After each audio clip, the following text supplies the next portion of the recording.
Can you believe it, LA?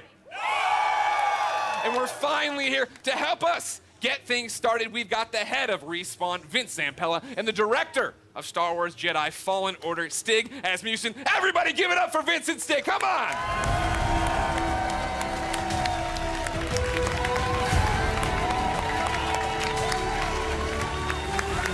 Get in there, how you doing? Goodness, give me the hug, Vince, let's get it going. Yeah! Yeah! Please, keep it going, they're making a Star Wars game. Guys, welcome to EA Play. Thank you. What a great welcome. How are you feeling right now? No pressure. You're just about to announce maybe one of the biggest, if not the biggest, games of your lives. I'm gonna let Stig answer this one. You're supposed to answer this one. Off script. So awesome. Oh yeah, we're totally off script. They gave me cards. That was the dumb officially off idea. script. Nobody cares. It's so awesome to be here. I mean, it's EA Play, it's E3, it's Star Wars. Yeah. I mean, it doesn't really get any bigger than that. Yeah, this is something that Stig and I have been envisioning for years, to see it come to life and be able to show you guys 15 minutes of gameplay today. Uncut. All right. So everybody's anxious to see what this 15 minutes is going to be. Yeah. For somebody watching right now who's just a FIFA fan, they don't know anything. What is happening? What is this game all about, Vince? This is a single-player action-adventure game set post... Oh, yeah? Huh? They're not dead, everybody! Set post-Order 66 after the events in Episode 3, when all the Jedi were hunted down. Well, not all. When the Jedi were hunted down and eliminated. So, Stig, that's the nutshell of the entire game. What are we about to see? Where are we at in the game right now for context? Okay, so Cal's, this takes place maybe about 3 hours into the game. Okay. So Cal's built himself up. He's not a lowly Padawan anymore, but he's not a full Jedi yet. Sure. Like Vince said, this is unedited. We had one of our star players, Blair, over there. Woo! That's it right there! This is an expert playthrough. Okay. So we're going to see some really cool stuff. He practiced a few times. 2 or 3, Blair? 2 or 3? Yeah. 2 or 3 dozen. It takes place on Kashyyyk, which Okay. is the Wookiee planet. Of course. And Cal's on a mission to restart the Jedi Order, and it takes him here to Kashyyyk. And the Wookiees have been enslaved by the Empire, who's basically siphoning the planet for all its resources to build up the Imperial war machine. Got it. All right, so I brought out my phone, not to be rude, of course. It wouldn't be Greg Miller if I didn't look at the Twitch chat. And yeah, they are all through with us talking. They'd like to see the game. We've gone on long enough. We're not going to drone. Let's do it. Vince, Well, let's roll. would you like to kick it off? Let's go!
Jedi, over here.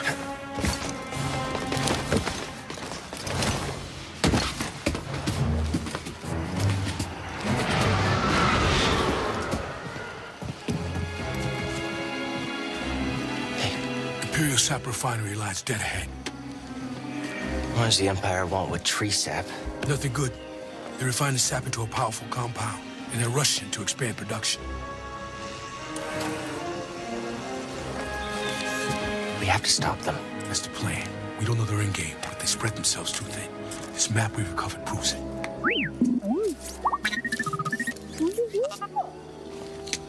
Here you go, bud.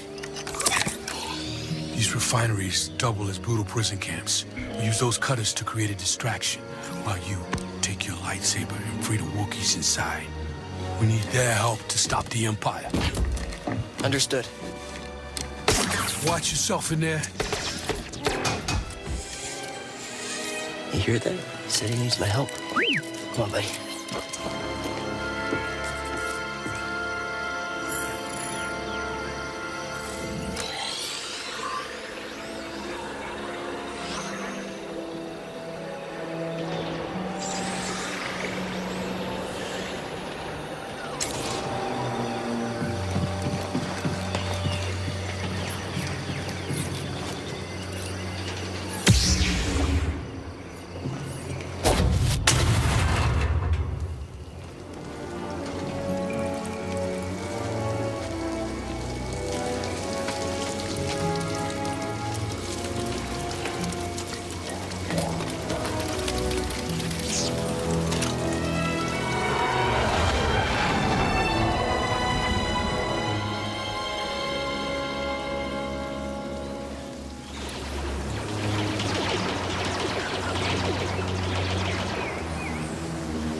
Turned on. Are you running some kind of drill? Think we should call it in? Well, that'd be a breach of protocol. If there's a disturbance, their squad should call it in. Yeah, better do this by the book. Movement!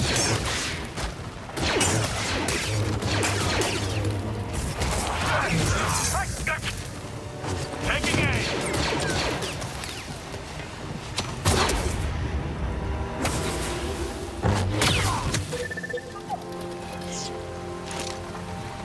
Gonna need to get through here.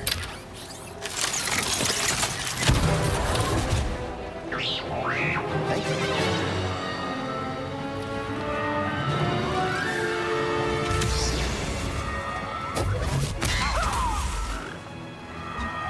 Attention all units. We've lost contact with our troops stationed at cargo pad 119 Gallows. Keep to your posts and stay alert.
Looks like you're blocked.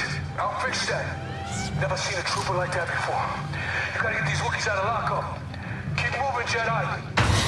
Bay's open. Go. Think you can help me, BD?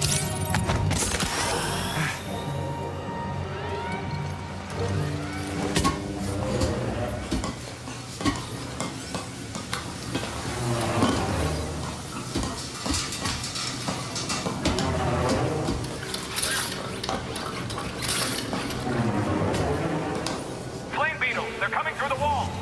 Get her down.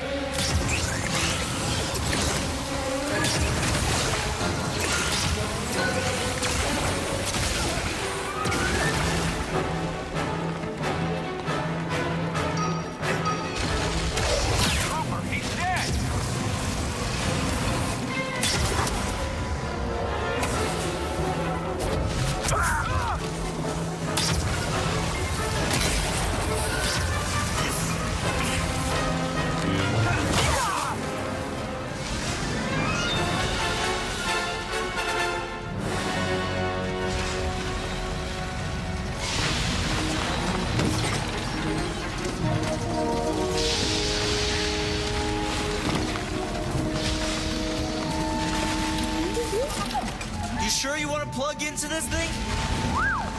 Okay.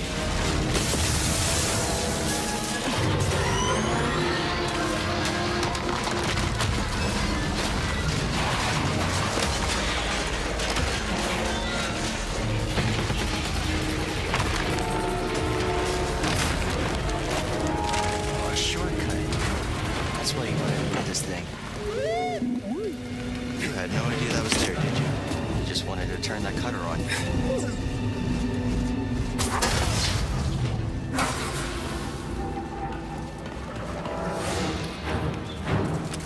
Shoot him!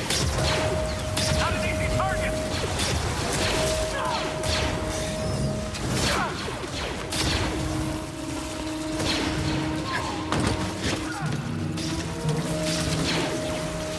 Find cover, give me time!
Patrol the base.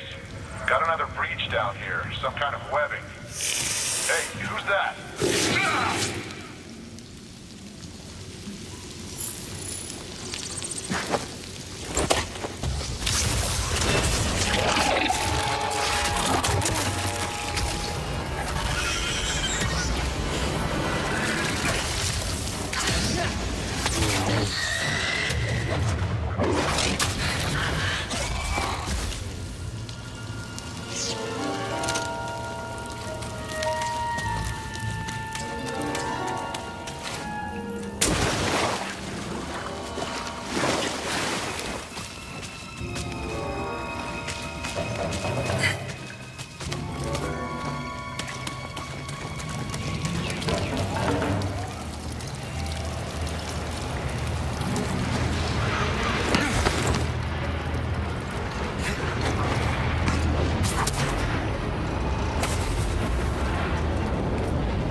Captain, they're coming. Oh, this is it. At least we have the high ground. What was that? Cutter 7 is active. Reporting a live cutter near the cell block. Immediate aid requested. It's breaking through and destroying everything. Oh, come on. Don't be a dead target.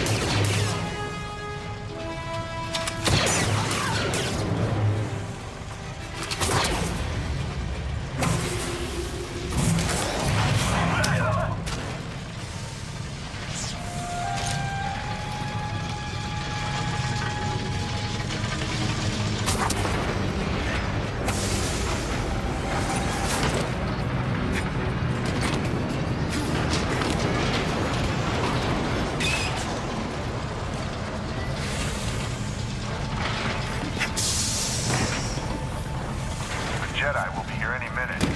And our reinforcements in retreat. Good. Sir, the fewer distractions, the better. Jedi incoming! Ah!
Need to slice this. No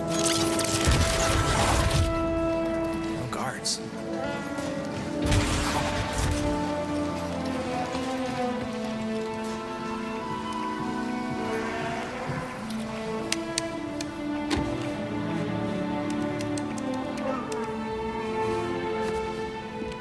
Hey, we're here to free you. You're not alone.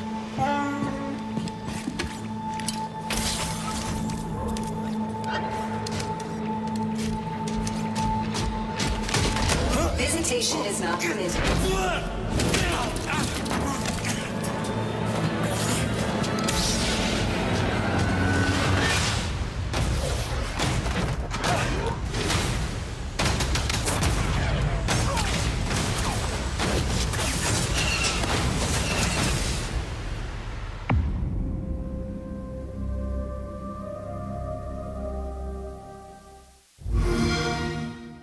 Games play best on Xbox One. What do we think? What do we think, EA Play? Yes, that's what I wanted, the little boy. Guys, congratulations. That looks pretty awesome. Thank you. I have a million questions, and I know we're short on time as always. I want to point out, though, in the Twitch chat, Gwyn96 says, that's frickin' cool. But he didn't use frickin'. How does it feel to, I think, deliver, right? Like, you guys liked it, right? I think I was looking at the Twitch chat. There's a lot of people who liked it. Like, what does that feel like to finally show this game? Oh, it's great. I mean, being involved with this team, Stig and his team have done an amazing job. They've put so much of themselves into this game. To be able to be involved in something like this is just, dream come true. Yeah? Agreed. Huge shout out to the team. Yeah. Everybody. Thanks, guys! Everybody who busted their butts on the demo, but also the whole game. The whole game is coming together right now. So it's an amazing feeling. I'm just so proud to be up here, and I hope that Star Wars fans understand that we're really doing our best to try to honor the brand. I mean, I think go ahead, clap now. I'm going to stop you. Whenever you want to clap for him, you clap for him. I think that's pretty evident from it. And I liked when we introed, you guys were talking about the fact that this is a skilled person playing it, right? We all see it and we think it looks awesome. What are we missing by not having our hands on the controllers? Like, what do lightsabers feel like? I mean, it's fantastic, right? Yeah. Like what? Because it looks like it's got weight to it, and throwing it and catching it, right? Like that's the impact I think I want from it. Absolutely, yeah. I mean, it's really satisfying. I mean, the game itself, it's thoughtful combat, as Stig likes to call it. It's what you saw was a really good player. Yeah. Right. So you'll right have over to there work up again. to He'll that give out stuff. autographs after this panel. So you can block, parry, deflect. Like Yeah. we want the combat to feel really good for people to go in and be able to like be part of that and size up the enemies when things feel right. It feels really good. Yeah, it's also about the enemy arrangements as well, like what enemies we're putting you up against, how you go in and use your tools to take them down. But it's not just lightsabers; it's the Force as well. Sure. Well, that's part of this. You were talking to me last night about it, right? This thoughtful combat. And the idea that when I watched the demo initially, my thought was, oh, these are canned animations, right? I'm doing a force grab and stabbing the guy, and that's all. I hit R1 and that happened. That's not that way. No, it's right? all freeform. So, like, you can go back in and replay things and do it differently, or you and I would have different Absolutely. And actually, the enemies react to each other in different ways. You saw the flame troopers fighting against the spiders. You could sit as bystander and just kind of watch that fight if you wanted to. Yeah. But you're not going to get any skill points if you do that. And it's not any fun either. It's fun to watch sometimes, but it's a lot more fun to play. You talk about the skill points. Are those going into the Force abilities? Yeah, so we're going to have the classic abilities. We're going to have push, pull. We've got what we call force flip, which is essentially double jump, which is nice because that's something that makes sense in Star Wars, a Jedi actually doing a double jump. But we have one unique expression of the Force that you saw in there, which is slow, which is a little bit of the glue between force, push, and pull. Yeah. Well, that was awesome. I think I thought you couldn't top my favorite moment in the demo, right? Where you come around the corner, grab the stormtrooper, or force pull stormtrooper, stab him, but when you force pulled the stormtrooper and walked him into one bolt, that was pretty cool. That was pretty cool. That's one of my favorite. I think the first time I saw that, I freaked out a little. No, you actually said it better be in the demo. Well, you did it. You delivered. Tell me about the enemies we are seeing there, right? Because that's one of those things I feel like we're talking a lot about, seeing things a lot about, is we're running through the environment. You had different things. You had your normal stormtroopers. You had non-normal stormtroopers. Yeah, and this is just a small portion of the game, by the way. So there's a lot more that we haven't shown. You're saying that isn't the entire game? That is not. That's wow. No, I'm surprised. no. But we got our classic stormtroopers. We've got the scout troopers who you saw equipped with kind of melee charged weapon. We've got the flame troopers, but we also have the purge troopers whose task is to basically hunt Jedi. Yeah. Soften them up before the Inquisitors come in. And like we're seeing right here, right? Like this bad. That's the MF purge trooper. That's Yeah. yeah. Exactly. Like so New that the team created. in. Yeah. There you go. Adding to the Star Wars lore. Why, we're How pointing great at is one that? guy. Did he create it? Just that one man did? Yeah. It was a team effort, but you led the charge. Jordan did the concept. Good job, Jordan. Everybody, three cheers for Jordan.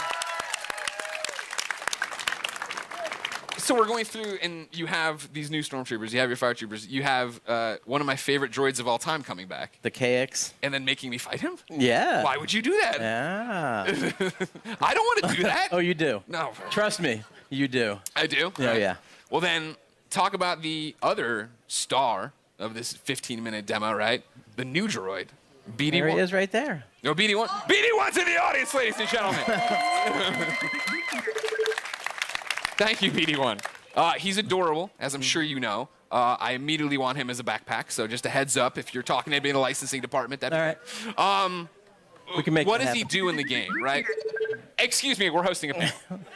You can keep it down over there. What are the traits? What are we using as? Is he just flair? Am I using him for different things? Like story-wise, he's Cal's companion. He's an explorer droid, which is perfect because Cal's on this mission for survival that's taken him to all these savage planets. BD sounds for Buddy Droid 1, which is... That's Respawn. That's Yeah, I Respawn. mean, I don't think I didn't notice the wall running either. I'm like, Yeah. well, yeah, Respawn yeah. made this game. Yeah, okay. Definitely inspired by BT, Yeah. but the name ended up sticking. Yeah. So, one of the cool factoids is his voice is authored by the legendary Ben Burt. Oh, nice. Who did all the main sound designer in the original trilogy and beyond. But he can hack doors, computers, as we saw in there. So just scan some stuff there. Yep. Opening Scan the doors. environment for like environmental storytelling, learn more lore about the planet. I saw him shooting out health packs. Is Yep. that a canned animation after a fight? Is it a button I'm hitting? It's player input. Okay.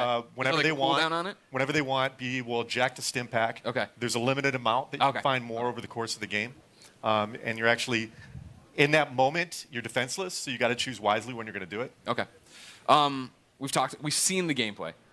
Without spoiling stuff for me, what's going on in the story? Like, obviously, Cal, I thought he was going to be way weaker as a Jedi. You know, just tell me the whole story. What, A to B, Stig, how's it go?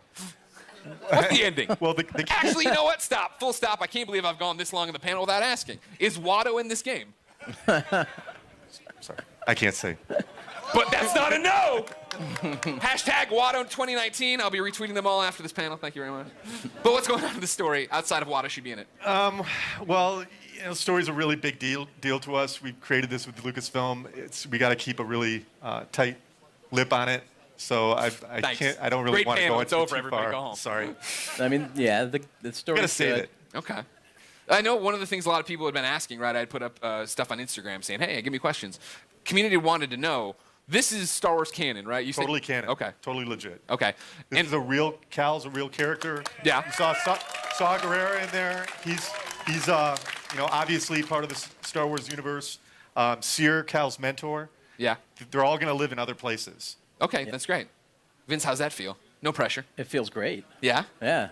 I mean, we have. You act like it's so nonchalant. You're making a Star Wars game. It's canon. Yeah, it's not nonchalant at all. It's amazing. Like I said, I'm just like shocked to be up here. I'm like. I know, it's a big deal to work with me, but it's okay. We'll be all right. We've been talking about this for like 10 years. Yeah. So. The other big community question I've seen a lot is, it's a Star Wars game, and Star Wars games in the past have allowed us to go light or dark. Is that a choice here? No. Okay, well. Why not? Because. No, I think it goes back to the fact that Cal's authentic, Yeah. and he has to fill a certain role so he can be used in other places. Yeah, this is a Jedi story. Well, that's the thing I appreciate the most, is that you guys are coming in and telling a story, right? Like, I think that's why so many of us are excited for it, is the idea that this is a Star Wars story, that you guys have something to tell, something to say, and a lot of walls to run on. Vince and Stick, anything you want to say to the fans before we let you go? I mean, just thanks for the support. The energy here is great. Yeah, it's fantastic. We're Fantastic. Greg's showing us Thanks some for stuff coming out. online. Like, everyone's the reaction is fantastic. Amazing, amazing moment. The team, badass. Thank you guys. Hey, go team. All your hard work. Now we just have to finish. Can't wait to bring it to you guys. There's so much more that you haven't seen yet. I can't wait to show you. Believe it or not, there's so much more. There is more at the Microsoft conference tomorrow. That's right. Vince, Steak, thank you so much for coming out. November 15th can't come soon enough. For those of you here at EA Play, the Respawn team has brought even more gameplay for you to check out over in the Star Wars Jedi Fallen Order Theater. And for those of you at home, Extended. I was about to do a bit. For those of you at home, you will stay tuned for Apex Legends. Yeah! What you're looking for. Thank you for the yeah. I was like, that's the corniest joke I put in this thing. No one's gonna laugh. Hey, everybody, I'm Greg Miller. Thanks everybody for watching. We got more EA Play for you now. How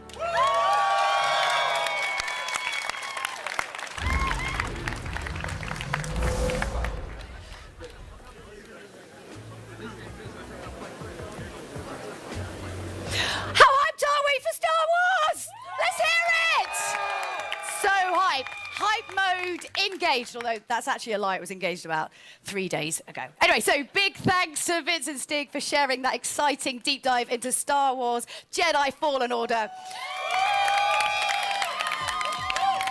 We're all a little bit too excited here, I'm not going to lie. I'm Julia Hardy, and a little later on, Adam Freeman and I will be bringing you news on Battlefield 5. Yeah? Right now, though, EA Play is in full swing with gamers getting their hands on all kinds of exclusives. There's a lot to look forward to, starting with our next show, Apex Legends. So Alex Goldenboy Mendez is bringing you the hottest news on Apex Legends Season 2. We've got info on a new weapon, new battle pass, new mode, and a reveal of the 10th legend. Stay tuned, because Apex Legends is moments away.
Everything dies.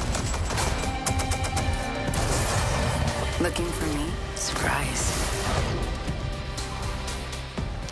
What's going on, everybody? Welcome to EA Play 2019, and I'm so excited to talk about Apex Legends here at EA Play. I'm professional esports commentator Alex Goldenboy Mendez. Now, everyone at Respawn has been working diligently at making Apex Legends the best Battle Royale game out there. We've got some big updates. That's right. I like that. Like that, baby. Bring that energy. We got some exciting details to share on Apex Legends Season 2, including a brand new weapon, a new mode, in improvise, you hear me? I'm improvising. An improved battle pass, a reveal of the 10th legend coming to the arena, and so much more. So let's jump out of this drop ship, dive right into the hot zone. Take it away, Jay. Thanks, Golden Boy. I'm Respawn's community manager, Jay Frechette, and as you can see, we've brought Kings Canyon to life right here at EA Play. We've even got all 9 current legends here to help me bring you some of the Season 2 updates that you've been clamoring for. We're going to introduce you to our newest legend after the show, but for those of you at home, don't miss your chance to jump into our Legendary Hunt event. Check it out.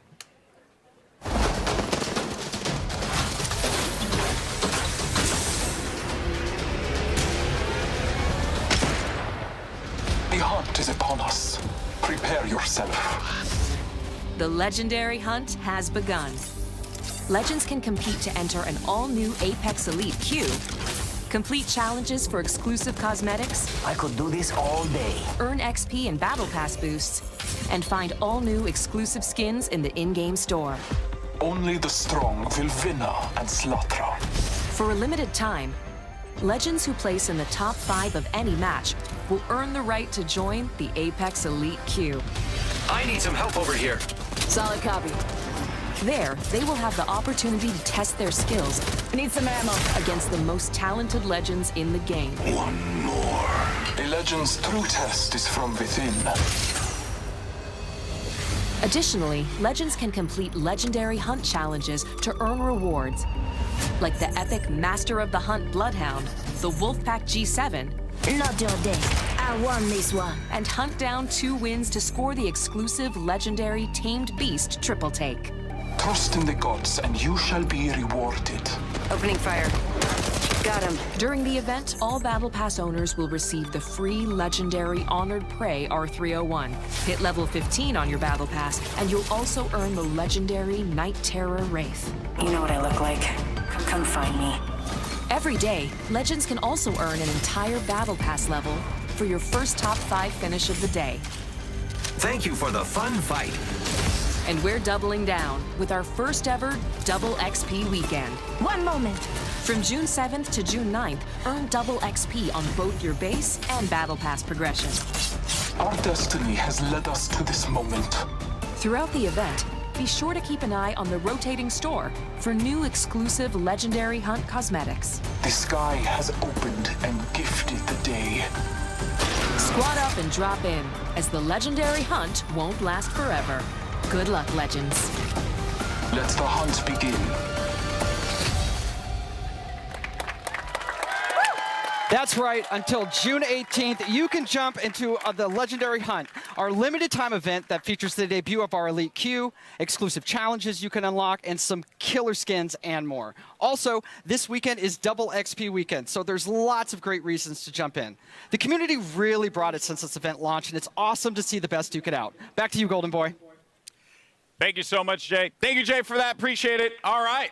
That was Season 1. Who's ready to talk about Season 2? I like that. So, you know, listen, I play this game every day. It's one of my favorites, and I did this like right before the show started. That's how much I play this game. And, you know, I'm going to jump back in when we finish up. But first, I do want to talk about Season 2. We've got the first details here. And joining me, we got Drew McCoy in the house, ladies and gentlemen. Drew, we've been so patient for that beautiful, beautiful content. Yes. What do you have for us today? Well, it's coming. Okay. First and foremost. Content is coming. It's Confirmed. coming. You've heard it here first. So, Season 2, it's coming July 2nd, and it's called Battle Charge. All right. So, Battle Charge will be coming out. What can we expect, though, when this new season drops? Yeah, so as we announced when we launched the game, we're taking a seasonal approach. So, we're trying to cram as much into the launch of Season 2 as possible with some other stuff along the way. But what you can expect from the launch is a new legend, a new weapon, a new way to play the game. Okay. Perhaps a map event. And a lot of this has been done through a lot of the feedback from community. We're also changing up some of the meta balance of weapons to try and buff up some of the weaker weapons and bring a lot of cool stuff in the game. Okay. All right. It's a lot. It's a lot. We're going to talk about a good portion of it here, but let's talk about that sweet new content because Season 2 is bringing a new weapon to the fight, and today we're excited to show it to you. So let's just go ahead, roll the clip. Show it. Care package touching down. They usually carry rare platforms. Elstar here. I am taking fire, friends. I bathe in the blood.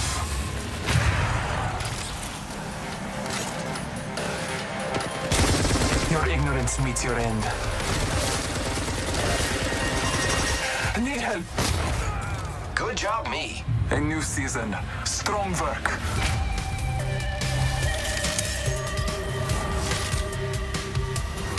Hostile over there. Frag out. Wicked. Making contact with enemy.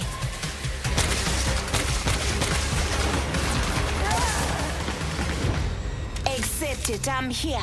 You're not. There you have it, the All-Star, man. I remember getting slapped by this gun in Titanfall 2. So pretty excited to see this one make it into the fold in the arena. Seems really powerful. So tell me more about its place in the entire weapon loadout for Apex Legends. Yeah, so the L-Star's new. It's coming. Launch of Season 2. It's actually a care package weapon because it's so OP. Okay. It's just amazing. But Glad you said that out front. Yeah, well, you know, it's like the master for the Kraber.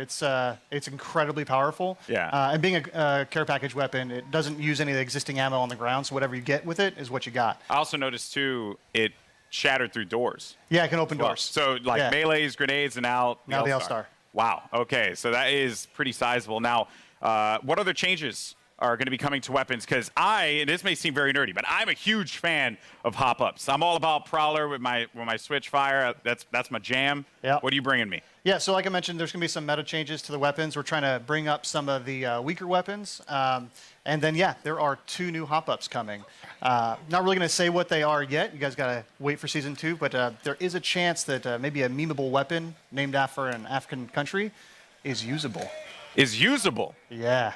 Okay. Perhaps. All right, perhaps. I mean, that is yet to be seen. We'll have to see if that's going to be a reality. All right, cool. So we're starting out hot with that L-Star light machine gun. We also have the Battle Pass. And, you know, when you guys first spoke about the Battle Pass, you said that it was a learning experience. What's different this time around for Season 2? Yeah, so we've been listening to community a lot. Season 1 didn't quite launch as well as we were hoping. The content was fairly underwhelming for players, so we've been taking that in. We've been getting all sorts of data from people buying skins to what they equip on their characters or weapons. And so we've taken this learning and put it in a Season 2 Battle Pass. So first off the bat, it's challenge-based now instead of essentially time-based. So you'll get daily and weekly challenges, and they stack if you don't play for a while. So you can come back after a month and try and knock them all out on a weekend and level up really quick. Ultimately, this does mean leveling to level 100 is a lot quicker than in Season 1. We're also getting rid of all the badges and stat trackers, taking up space throughout the leveling process. And we are inserting 3 entirely new content types into the Battle Pass, which we will talk about later. And there's a lot more skins in it, and there's going to be enough crafting metals by the time you hit level 100 to craft your very own legendary of your choosing. All right. I like that. Yeah. Okay. A lot of value for that Battle Pass. Yeah, that sounds very exciting. All right, and now, you know, we're talking about Apex. It's got some pretty sick skins. What skins do you have for me today? Yeah, so like I mentioned, I think our skin game is being upped pretty significantly. You can see that with the Wraith skin specifically from the Legendary Hunt event. But we got 4 legendary skins in the Battle Pass. So we have 2 character and 2 weapon.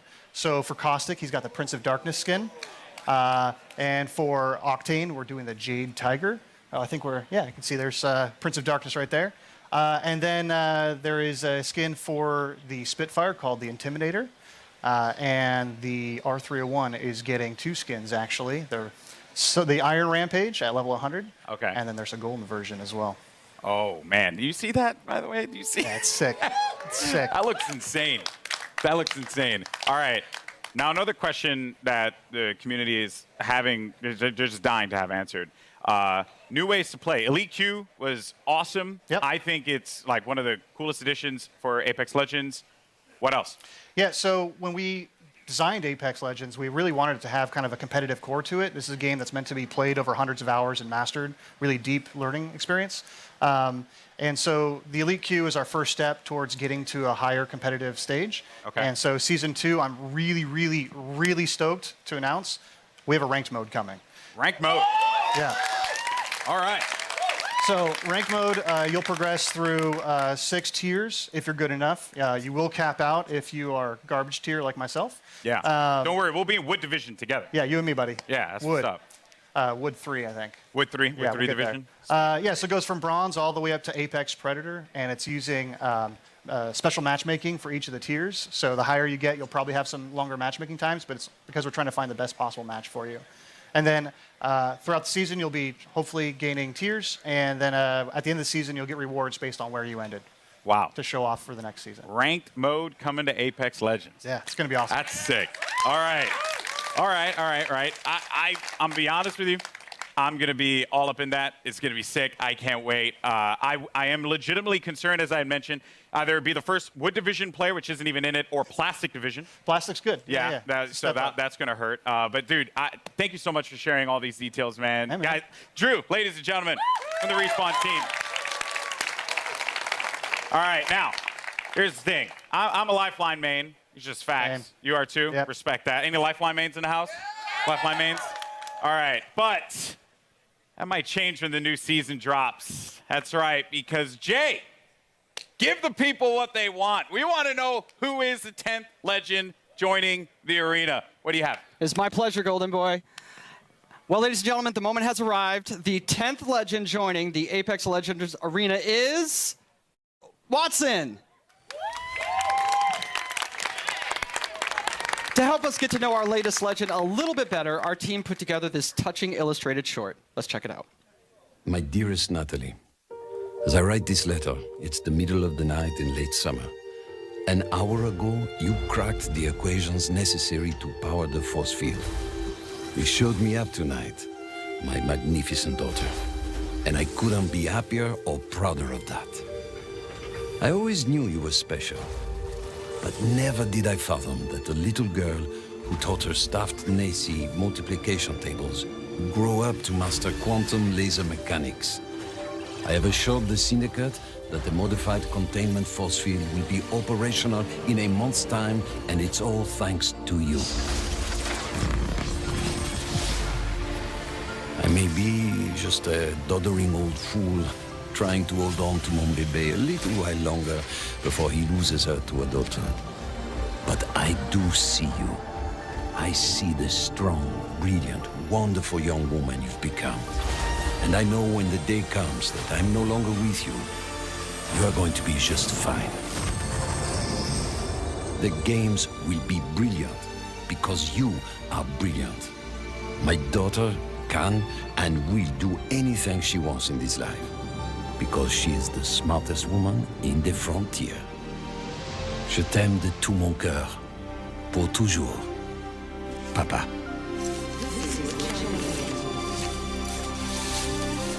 I did it, Papa. I hope wherever you are, you're cheering for me. That's right.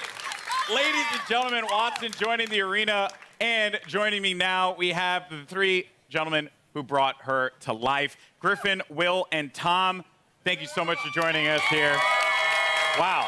So I mean, Bible thumps in the chat, man, because that was the feels right there. Hit me right in the feels. But Griffin, we'll start with you, bud. You're one of the legend designers, and I'm curious on the approach that you guys took toward making Watson a character that has impact in the arena.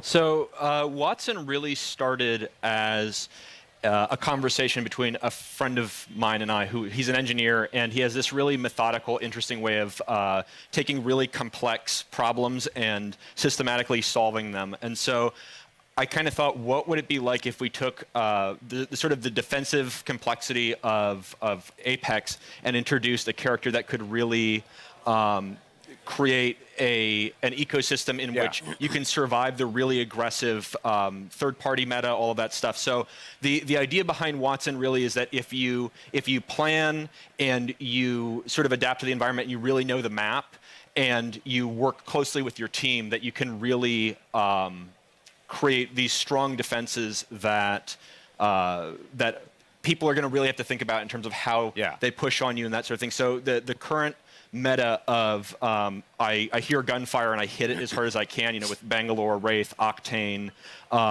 all of those, we're trying to sort of bump that meta a little bit and make it so that this more stanced RTS kind of play style has breathing room. Yeah, you're trying to provide like options for the players. Yes. Right? Because if you want to be able to play that hyper aggressive approach, whether you're running like a composition that contains like a typical one, which would be like a Pathfinder, Wraith, and a Lifeline for that support, you can play into a composition like this, and they kind of counter one another. So that's going to be really fun. And we're going to dive into the abilities and everything that she does, because let me tell you, it's insane. Now, as far as the look and feel, my favorite part about Apex Legends is that the characters, the legends themselves, they stand out. When you're looking from far away, you see the silhouette, and you know exactly who it is that you're about to engage with. What were some of the complexities in bringing a character like Watson to life? So it's a collaborative effort. You know, shout out Heath and Sam, animation department. Everybody kind of works together.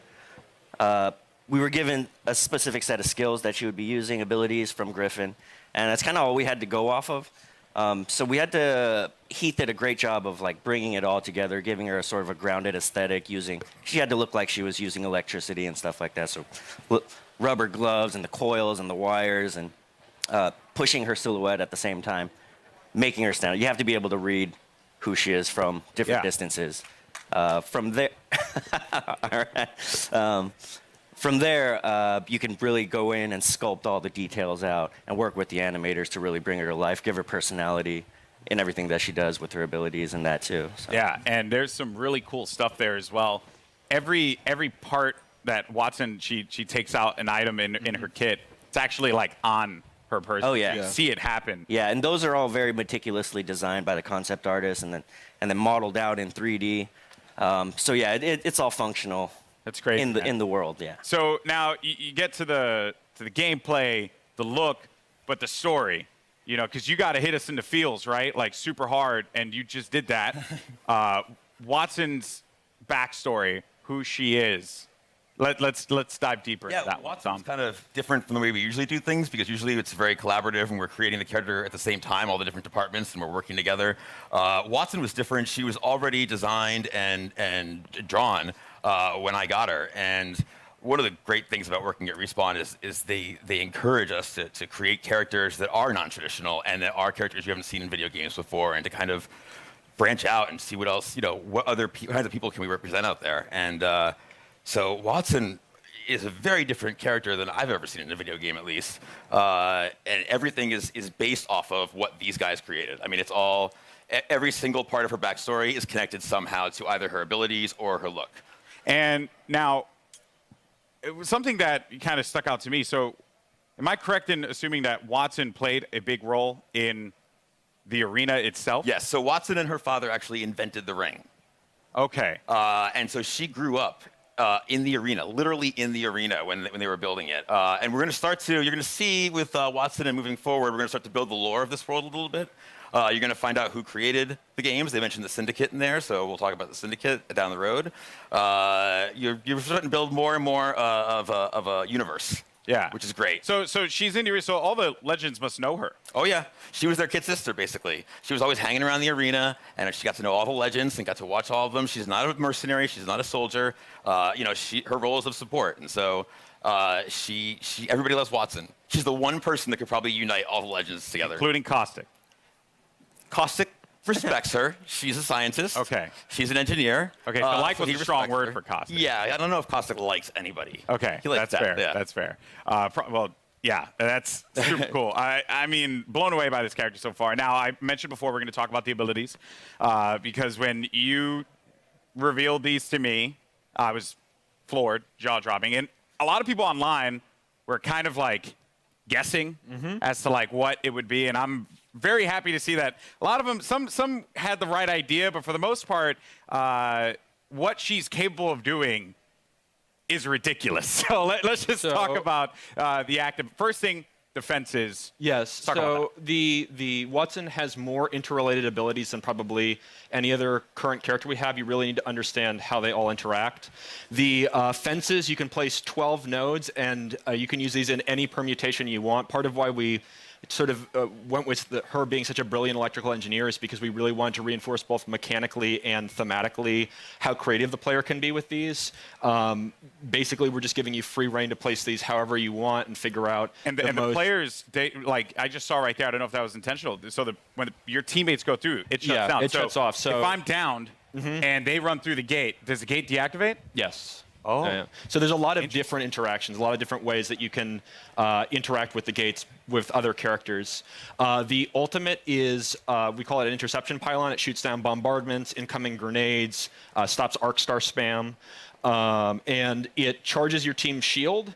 And it also, if Watson's cooldown is slower when she's away from the pylon, but when you're near the pylon, it supercharges your tactical, so you get fences faster. So if you drop it down, it's a permanent structure until it's destroyed, and that allows you to build these large fortresses very rapidly. And you can use that for defending, for flank control on offensive squads, for going up on a tower and fencing it off with Pathfinder. And then the passive is that ultimate accelerants give you your ultimate, 100% ultimate charge. And so if you save up ultimate accelerants over the course of the match, that allows you to place more pylons, and it means that you don't have to play conservatively as Watson as long as you save up ultimate charges. You can keep moving with a highly mobile squad. You can play offense, defense, support, however you feel like the fences and the pylon are most effective to whatever comp you're playing. So what you're telling me here is that Lifeline mains do not need to continuously hold ultimate accelerants anymore. We felt like we needed to rejoice. That's right. We did it, people. Finally, because everyone's like really mean to me if I don't like use the ult accelerant. It's not fair. Oh wow. So that is ridiculous. There's also when they cross the fences, you get pinged as well. Oh yeah. So if any enemies cross through the fences, it pings your entire squad. So there's a situational awareness element to them as well. Wow. So if you know, so this is why like she grew up in the arena. If you know where all the choke points, the entrances, the exits are, you can set up fences there, and you'll know exactly when an enemy crosses. I'm even thinking about like compositions and how like it could work out. You know, maybe for any Gibraltar mains out there, maybe find a little. No one cheered for that. Feels bad, man. Maybe there's like a little synergy there that can be created. There's a lot that can be done with these fences and being able to block off certain chokes. Yeah, I think it's really the big sort of the ceiling is how creative people can get with it, and I'm really excited to see what people do with it. And from an art perspective here, you know, they're very distinct. They stand out. What were some of the challenges in making sure that these fences really, like when a player saw them, they knew exactly what it was, not to kind of catch them off guard, so to speak, to make it really, really stand out in the arena? Yeah, again, silhouette's everything. You got to make it stand out, and it has to look like it lives in the world, that it's something that she can use, and that lives on her body as well. She's able to pull it out, and she's able to bring it out and, you know, create a fortress, basically, and it has to read. So we had concept artists working on every little detail, and the modelers as well. And we had to test it out. We tested it out. We play it in-game, or in-house, and make sure it reads well. And these guys do a tremendous job of it, too. I'm like, I need like a post with electricity that goes between the two. Yeah. And they create really cool stuff with just that kind of vague, hand-wavy designer description. Everything about it has clearly been thought out. This legend is going to be incredible. I can't wait to play Watson. You guys excited? Watson? That is nutty. All right, well, again, very much looking forward. Now, today, we've covered a bunch here. We've seen a new weapon. We've gotten a new mode, the latest legend, and the new Battle Pass for Season 2. So, let's recap all the amazing Apex Legends action that we've seen here today. Surprise. Care package touching down.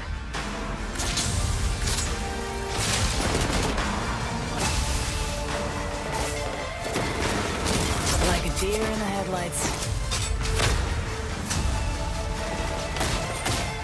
Your time is ended.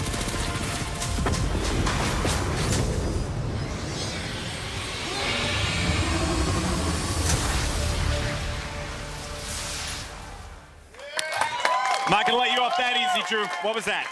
What was what? What was that? You saw the giant thing on the screen in the eyeball. What was that? All right. You can't tell me? Well, let's just say that. Well, no, but let's just say this. We got perhaps a couple of big things coming into Kings Canyon at the start of Season 2. Okay. So, keep your eyes peeled over the next month. See what you can find out. So if I were to like ask you, you know, after we're done with this, are you like gonna give me the cold shoulder? Or are you actually gonna tell me? There's no way I can tell you. Sorry. Yo, man, I'm just holding L's all Not a day out chance. here, man. This is not fair. Well, Drew, thank you so much, man. Guys, Apex Legends Season 2. Let's go.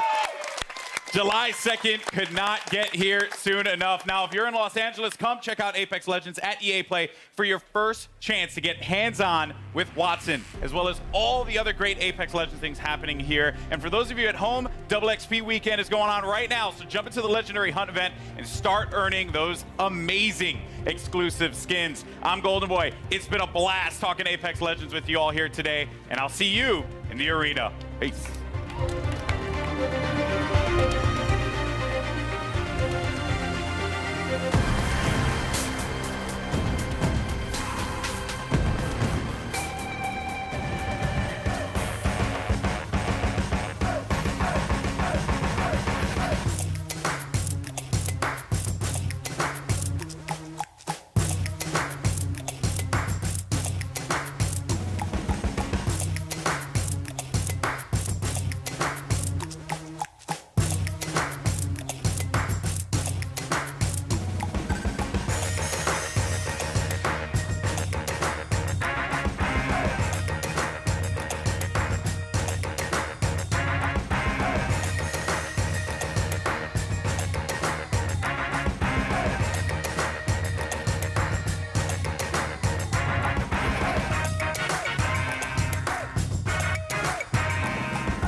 That's right, you just saw a ton of new info on Apex Legends Season 2, including a new Battle Pass, first details on Ranked Mode, and the official reveal of the newest Legend, Wattson.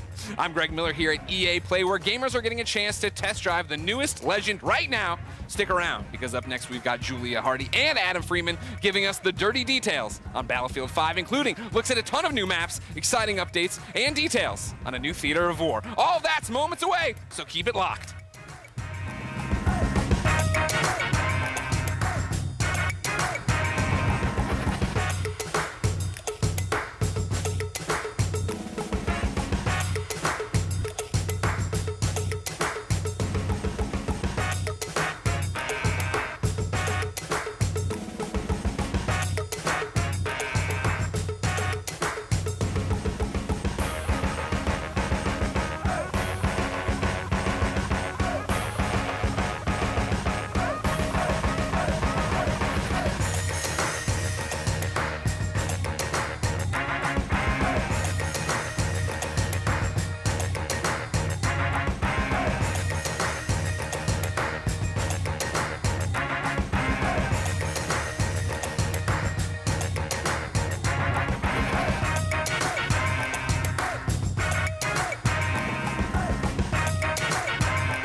To the Battlefield 5 show, live from EA Play in Hollywood. Let's hear it!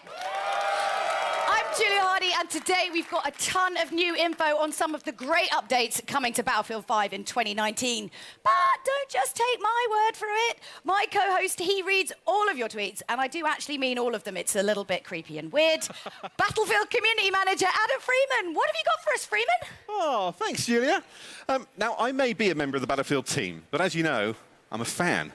I know you guys are a fan too, and you're going to love what we've got to you today. So, over the next half hour, we're going to be bringing you content that's coming to you over the next few minutes. We've heard what you want, so today you're getting your first look at a ton of new multiplayer maps, features we know you've been screaming out for, and the arrival of a new theatre of war that's coming to Battlefield 5 this fall. So, when Chapter 4 Define the Odds drops, it's bringing so much cool stuff, so let's get to it. Over to you, Julia. Thanks, Adam. That's right. Let's wait no longer and tear the plastic off our first new map, Marita. Let's check it out. The Battle of Greece continues.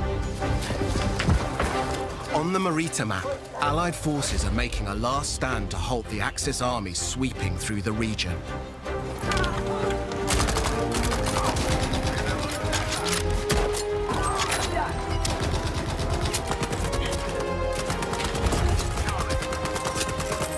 You'll deploy on a sloping mountain ridge and within the tight streets of a rural town. The Allies control the town, but Axis troops are already on its fringes.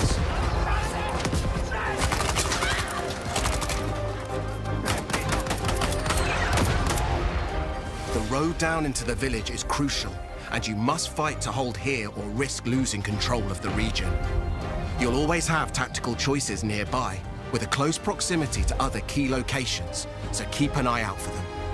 Marita is an infantry-focused map, where all 4 soldier classes will be able to shine.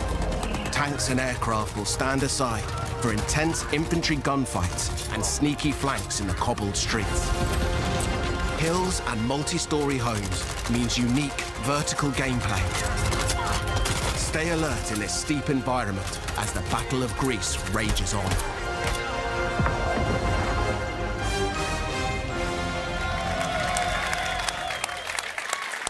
To help give us even more details on Marita, please welcome Ryan MacArthur from DICE. Yeah. So thanks for coming out, Ryan. So obviously, Marita looks amazing. What was the map's inspiration? Well, I think the team in LA that put this together, and they built the Mercury map that everyone saw earlier this month. And so they really wanted to continue that story of the Battle of Greece, which is a bit of an unknown story, new to me as well, as you learn about this stuff.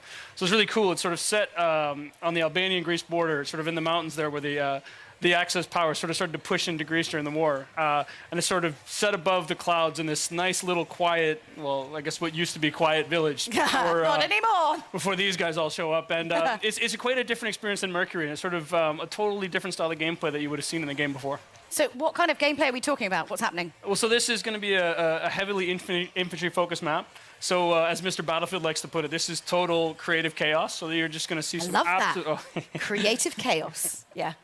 So what we get there is just head-on just collisions in the middle of this map. And it's sort of what we try to do with all the new maps that we've been creating, spending a lot of time to figure out how do we make each one of them different. So when players go in and play one of these new maps, it sort of has a different feel than the ones they've played before to sort of create that different experience for them. So this one has...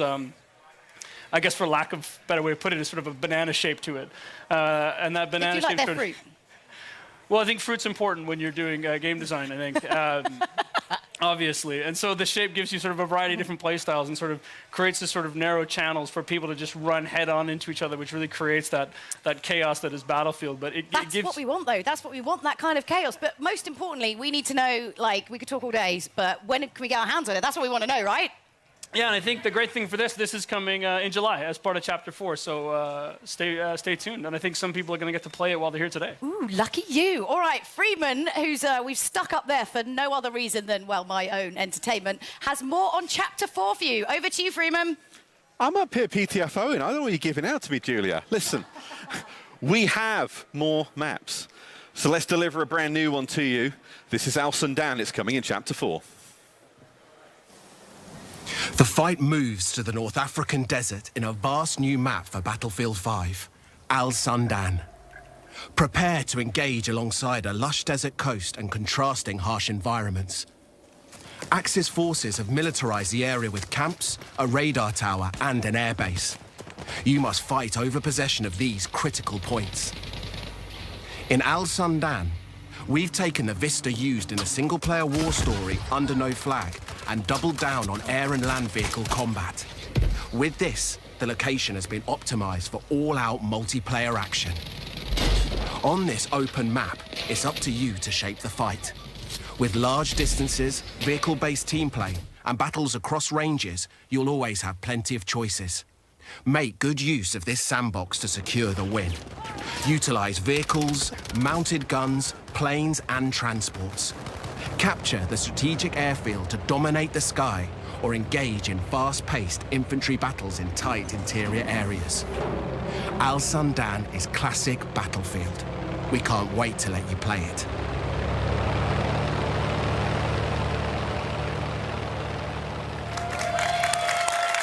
Yeah. That's amazing. So obviously Al Sundan was adapted from Under No Flag. So tell us a little bit about what that process was like. Yeah, so usually, you know, when the guys, when the team sort of focus on building these war stories, they want to create these nice narrative, linear experiences and sort of that really tell the story of World War II. But with Under No Flag, they sort of took a little bit of a different approach to this and sort of made this big, wide open experience. And that showed a lot of potential from a multiplayer perspective as well. So when we finished the game originally, the team wanted to sort of sit down and sort of a small group of them and take a shot at turning this into what could be an amazing Battlefield map. It's huge. This is a really big map. This is your sort of classic Battlefield sandbox map. This is where you're going to see, you know, tanks and planes and infantry and all of that together in sort of what is truly Battlefield. It's sort of built for that open world gameplay with, you know, depending on no matter how you want to play, there's something there for you. Yeah, oh, definitely. And so how do I kind of, you know, adjust my strategy? Because obviously it's such a wide map. Like, what am I doing? Well, I think if you look at it, there's room for all different playstyles. So there's 6 flags on this when you're playing Conquest, and you can see here, even if you can see from the videos here, you've got, you know, when you go into the village, it's all about infantry play and speed and flanking through the things, and the bridge in the middle, it's all about, you know, sort of controlling that with infantry gameplay. And I think Mr. Battlefield the other day decided to just sit there with his tank and destroy me. But it's just something that he likes to do. He's kind of mean, but he's not mean. He's super nice. But no, but most importantly, I mean, again, we could go on and on and on. We're tight for time because there's so much to get through. We've got so many announcements. When can we get our hands on Al Sundan? But so this is the first map that we're going to come in with Chapter 4. So June 27th, this is going to be available day 1, Chapter 4 for everybody. Nice, nice. Now, we've got a couple more surprises to come, but before we get into all that, let's take a look at what's coming in August towards the end of Chapter 4. Get up close and personal. With Chapter 4 defying the odds, new and intense close-quarter maps are coming to Battlefield 5. By popular demand, we're bringing more maps to players craving tighter types of multiplayer. Specially tailored for intimate infantry combat, the new Battlefields will challenge your squad in unique ways. Teamwork, skill, and adaptation are your keys to victory.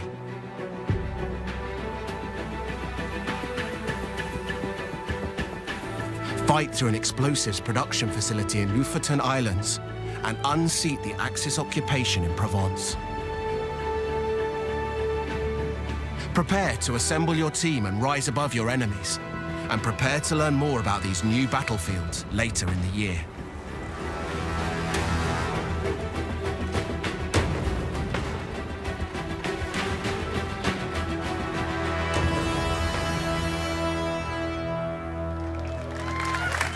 Now, to help us break down these new maps, Ryan and I are joined by Mr. Battlefield himself, Lars Gustafsson.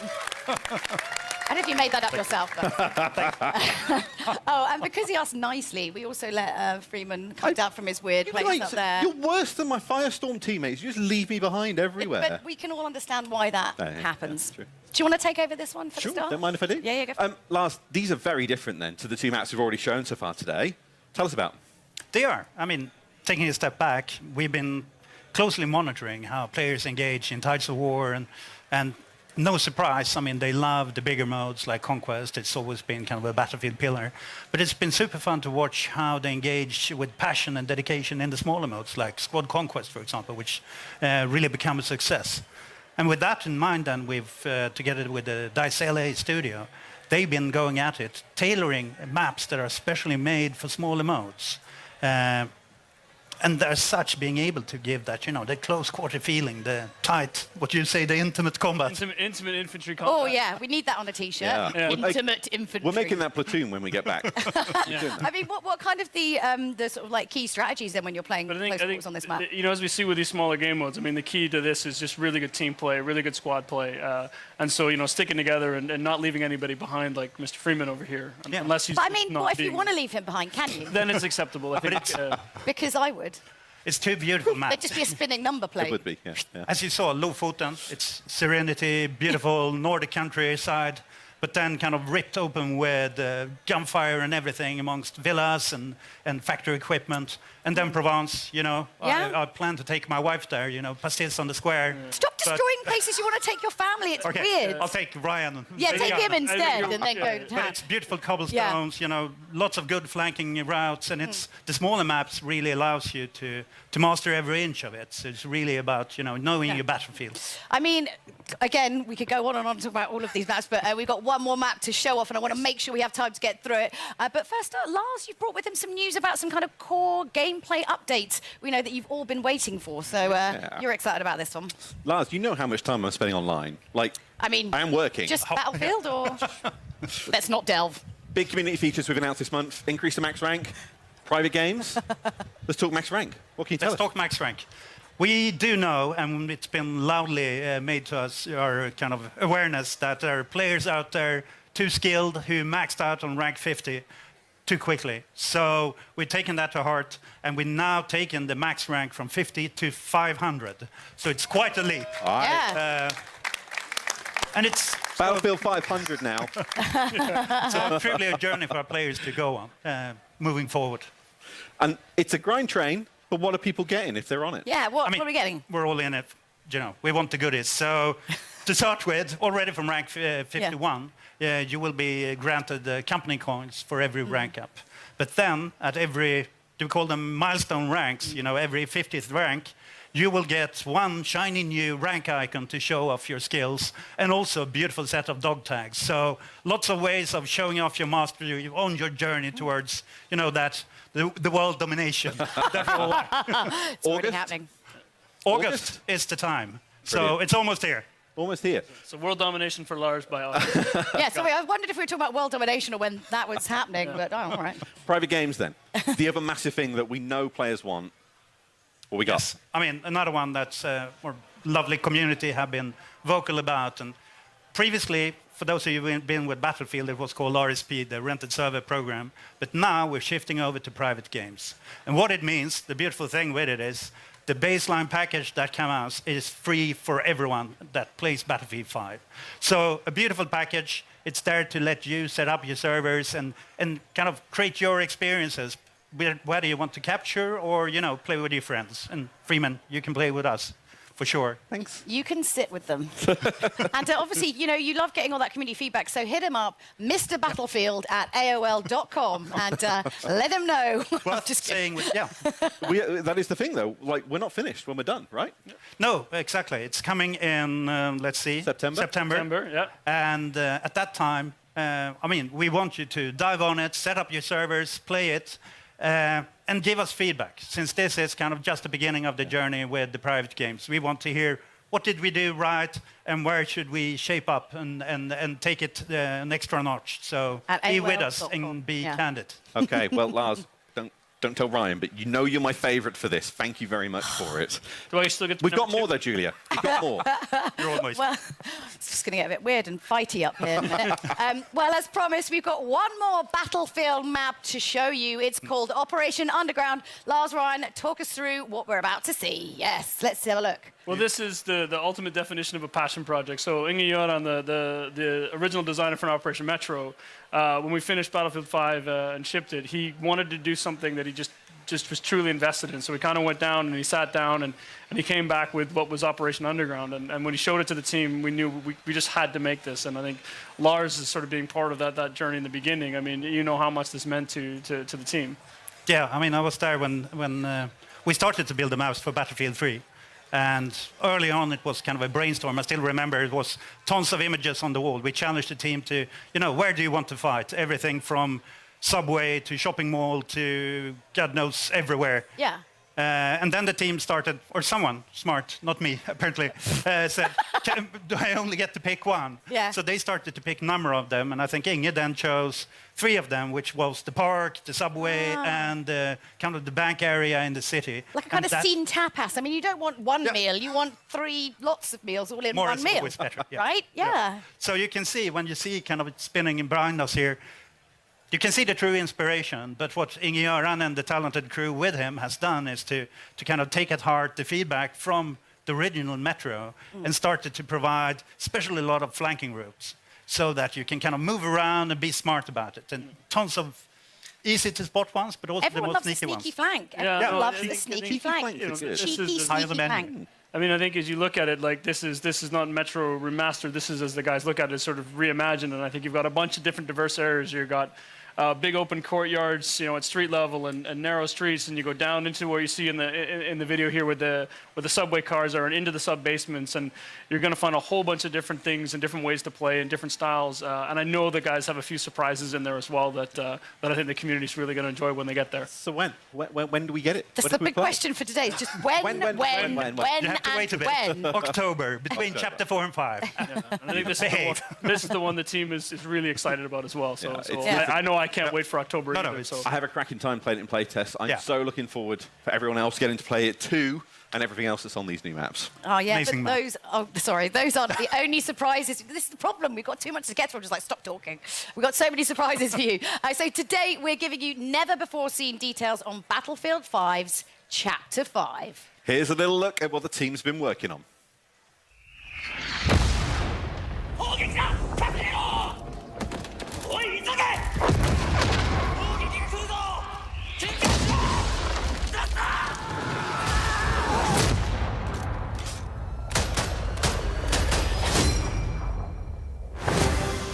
A timeless theatre of war, a new vision. Prepare to deploy to the Pacific. The team at DICE are hard at work creating an iconic World War II experience, releasing this fall with Chapter 5 of Battlefield 5. As the US and Japan enter the fight, you'll clash across several battlefields, including a modern take on an absolute classic, Iwo Jima. Since Battlefield began, the Pacific Theatre has been part of its DNA. Now, we're crafting the ultimate reimagining of the conflict. By capturing real-life environments and using the power of Frostbite, we're bringing you the Pacific realized with today's capabilities and technology. Take part in the US invasions as their unstoppable forces charge inland towards unwavering Japanese defenses. Use new amphibious units to pummel the war-ridden shores, and an expanded arsenal to bring your squad to victory. We have a lot more to share about the Pacific and how it will evolve Battlefield 5 later in the year. Stay tuned.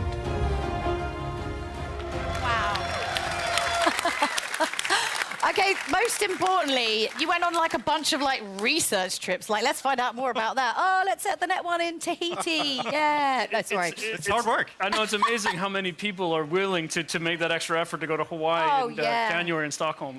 So it's quite impressive. We really appreciate the team putting in that work. Oh yeah, taking one for the But team, obviously, definitely. I mean, that's the big new addition to Battlefield 5. So going back, new theater of war in the Pacific. I mean, this is a homecoming for Lars. I mean, not Iwo Jima itself, but the development of it. I remember my childhood. Where the beard come from? Yeah, 1,000 yards. Yeah. No, but jokes aside, it's having been with Battlefield all through the journey, it's really where it all started. Battlefield 1942, the Pacific Theatre, and already when we started to talk about this game, the journey through the Second World War, everyone came up and kind of, when do you go to the Pacific? So this is the time. It feels like a homecoming. 1942, Battlefield 1943, we've been there before, but this is in a new way. And I think the great thing, I mean, we hear a lot from the community, and I know, we have these discussions. You've got, where are my U.S. forces? Where's my Japanese army? And, getting to sit here in L.A. today and tell everybody that it's coming, Chapter 5, you're going to get those things. You're going to see some familiar places like Iwo Jima. We've got 2 other maps coming with that, so 3 maps coming with the initial package of the Pacific in Chapter 5. Some ones I think people are going to be really happy with what they're going to see. And as you say, in some of that, as you can hear from the ping in the trailer, some iconic weapons and things as well. My Garand, it's coming, right? Yes. we're living for the ping. So I mean, we wouldn't go to Iwo Jima without kind of the weaponry and the hardware. So bringing tons of iconic weapons, gadgets, and also, after all, it's Battlefield. So, of course, there will be a new set of vehicles. And we want to take that extra step and kind of start giving you the boats, fulfilling that sandbox of land, air, and sea. And the team has focused hard on capturing kind of that invasion experience. I mean, it was very much about island hopping during the war. So capturing the invasion experience and the amphibious warfare. So there's tons of new stuff and new gameplay to look forward to. And beautiful locations that Very you beautiful ultimately locations. destroy beyond recognition. Well, how we Lars do and it. Ryan, thank you both very much for joining us. So if you've lost track of all of these brand new Battlefield announcements, I don't blame you because honestly there was quite a lot. So do you want to give us a little bit of a recap there, Freeman? I'll leave that on your capable shoulders. Okay, I'm back up the balcony if I... Yeah, go on, get out there. Right, okay. Okay, we've got a load more multiplayer maps then coming in 2019. That starts with Al Sundan on June 27th, followed by Marita in July. We're bringing a brand new Theatre of War to Battlefield 5, The Pacific. That's releasing this fall. We're also bringing features we've heard the community ask for, an increase in max rank from 50 to 500, and private games. Also, one final announcement. Starting today, you can play Battlefield 5 in the EA and Origin Access Vault, and through EA Access on PlayStation 4 when it launches next month. Is that everything? I think that pretty much covers it. I guess you can probably stay down here with on the adults table, whatever. Cheers, everyone. Thanks. That's the Battlefield show. Yeah, I'm Julia Hardy. And I'm Freeman. And if you're in the Los Angeles area, be sure to come and visit us in person at EA Play. Goodbye.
So many new maps, updates, and a new theater of war. I guess that's also they're going on vacation with everybody. That's what they're doing. That's what I call a Battlefield show, everybody. For those of you just tuning in, I'm Greg Miller. Apparently people don't like me on Twitter, and I'm coming to you live from EA Play, where fans are getting hands-on with some amazing new content. If you're in LA and you're not at EA Play, what are you doing?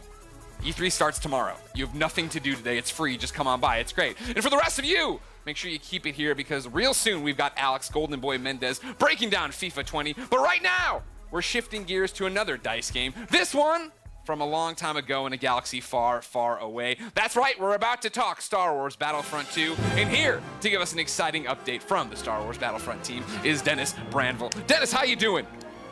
Hello there. Hello. Oh, they love you, Dennis. They love you. Here's what I need you to do, Dennis. Give me the Battlefront journey from last EA Play to here. You guys have learned a lot. Sure, yeah. So last year we announced that we'll be going into the Clone Wars. Yep. Then we delivered the new planet of Geonosis, where the Clone Wars sort of started. Sure. We delivered a bunch of new prequel heroes and villains that our players really enjoyed. And then finally we wrapped it up with delivering a new way to play PvP with Capital Supremacy. It's a mode where you capture command posts and take out capital ships. And our community is really happy. It's growing every month. Yeah, that's what you were telling me yesterday during rehearsals, right? Is the fact that the community is getting bigger, right? They're responding to the changes and you're listening to them. Yeah. No, this is the perfect time to join. It's, like our subreddit is full of love and it's just a joy to be working for them. So you've already announced some new stuff this week. What is it? Yeah, so yesterday we announced to the core community that we'll be delivering for this month. Capital Supremacy is coming to the planet of Naboo, the city of Theed, so urban combat is finally getting to be experienced in that mode, and we're also introducing 2 new reinforcements, the Separatist Droideka, which we've been teasing for a long while, so happy to finally have that one coming. And to combat that, for the Republic, we're introducing a new vehicle, the TX-130 tank, to finally bring the fight to the Separatist Alliance. Bring balance, right? Bring balance, for sure. You also announced some new skins. What are those? Yeah, so new appearances are coming. A couple of new clone battalions, and headlined by the General Skywalker appearance for Anakin, the famous outfit that he wore during the early days of the Clone Wars in the TV show. And that's my thing, Dennis. You talk about last EA Play starting to bring in more Clone Wars stuff. Right now, that you're a year later, Still here. more Clone Wars. Why do you think people have such an attachment to Clone Wars? Part of it is nostalgia, like we all grew up watching it, but I think it's also because how the TV show really just enhanced and continue to explore more lore and let the personalities of the prequel heroes and characters really shine. Okay. What to you is the future of Star Wars Battlefront 2? So we also announced that the next planet that we're going to, it's another Clone Wars planet. It's the alien planet of Felucia. And so we're bringing that to life in the Frostbite engine. It's going to look pretty fantastic. And we also, that planet will be supportive of Capital Supremacy and new ways to play the game, in particular if you want the epic Star Wars battles of Battlefront, but more tailored towards a PvE experience. So, and then again, this nostalgia, it's nice. Clone Wars, great. We grew up on it. What about the new hotness? Are you bringing any of the new trilogy stuff? Are we going anywhere? What's happening? Tell me. Just spoil it right here. EA Play 2019. So we consider Battlefront to be the greatest hits of Star Wars, where you get to play the most iconic heroes and villains and characters from all the Star Wars films. And we'll be back in August to talk more about the rest of the year. No, this is EA Play right now. If he doesn't want to talk about right now, I can punch in Zoom or something, all right? Thank you, Dennis. Thank you. Now it's time to talk about competition of a different kind, ladies and gentlemen. Are you enjoying EA Play, everyone here? Well, it wouldn't be EA Play if we didn't get into a few different things. Alex Golden Boy Mendez is going to be hitting the football pitch with FIFA 20, and we'll be digging into that reveal trailer that dropped this morning with some very special guests that will tell you more about the newest way to play FIFA, Volta Football.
What's going on, FIFA fans? I'm Golden Boy coming at you live from the Volta pitch here at EA Play. Now, I had a blast actually hosting a FIFA Ultimate Team Champions Cup a few weeks back, but that was FIFA 19.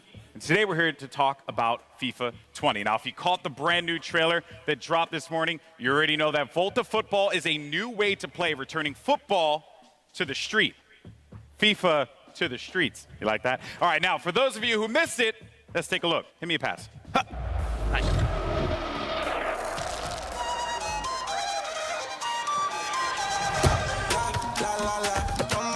Up on my drum. La, la, la, la. Let me give you something for bite on.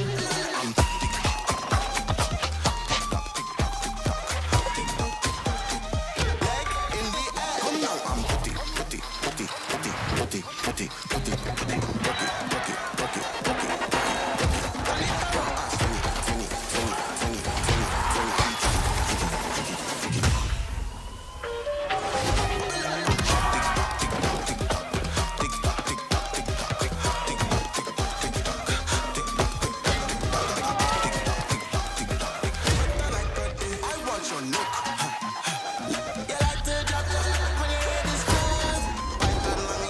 something for bite on. Yeah, let's chat too long. Let me give you something for bite on. Tick tock, tick tock, tick tock, tick tock, tick tock, tick tock, tick tock, tick tock, tick tock, tick tock, tick tock, tick tock, tick tock. Leg in the air, leg in the air, leg in the air, leg in the air.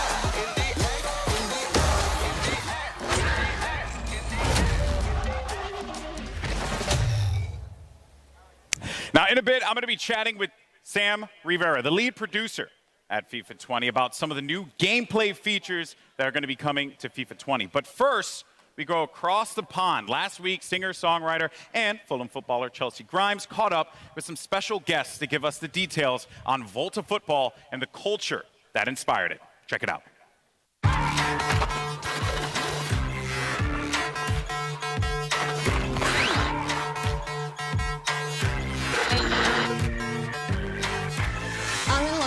With Volta producer Jeff Antwi and Manchester United and England legend Rio Ferdinand to talk about a subject close to my heart, street football.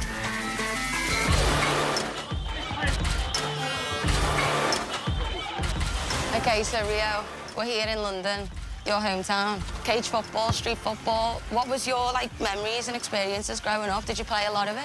Like, this was where I grew up. This is exactly what I've done day in, day out. In there, the ball never goes out of play. Physically, it's demanding. You're forced to almost have a personality and show a personality in there. Do you know what I mean?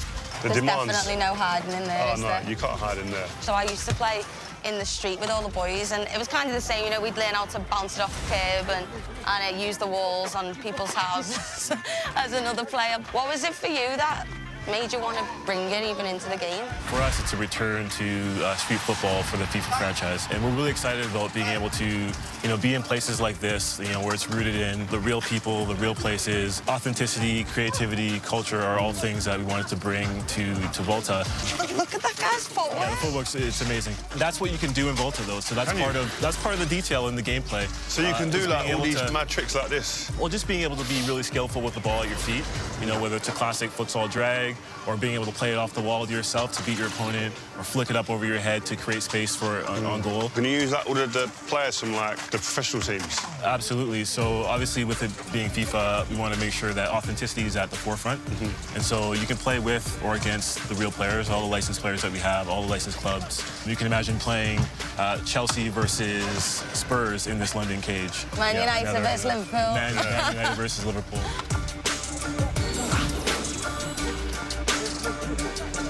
The physical and technical is mad. I've played on loads of different places. Where is there to play on the game? So obviously with Volta, it's the world's game, and there's so many locations that you can play with, from a rooftop in Tokyo to a London cage like this, or even an underpass in Amsterdam. So, we want to make sure that what we're building is, real to the space, real to the people. Where's the craziest place you play football? I was actually in a camp in LA, and I played a bit of soccer there, I've never played it there before. The pitches are a lot nicer than when I grew up playing in Liverpool.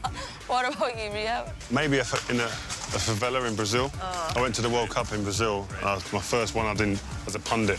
I managed to go into the favelas and have a little look. crazy, man. And amongst that was just like a pitch in the middle of it, in a cage. A bit like here, but it's just different setting. Right. What type of football were you playing? We played whoever was there. So you just play with the numbers you've got. If there was 3v3, fine. If it was 5-a-side, not a problem. Yeah. So what's great is that's Volta. Being able to play 3v3, 4v4, 5v5, playing with goalkeepers, playing without goalkeepers, you know, playing in a cage like this or playing futsal, you know, with more authentic rules. I think Volta does a really good job of representing the diversity of the game, not only the people, but also in the game style. You can treat the wall like your teammate, passing to yourself, or you can be really skillful with the ball, like, you know, like these guys are being.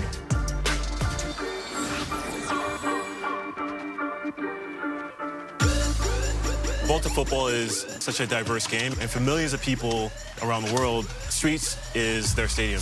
So for you guys, like, what are some of the fundamental things that you take away from the streets, and what translates to the stadiums? Small-sided games, 3 versus 3, 5-a-sides. I grew up in this environment, and I think it enables you definitely to be able to deal with people 1v1, because in a game in a stadium, in front of thousands and thousands of people, you're going to have to deal with someone 1v1 like this, and with bigger spaces.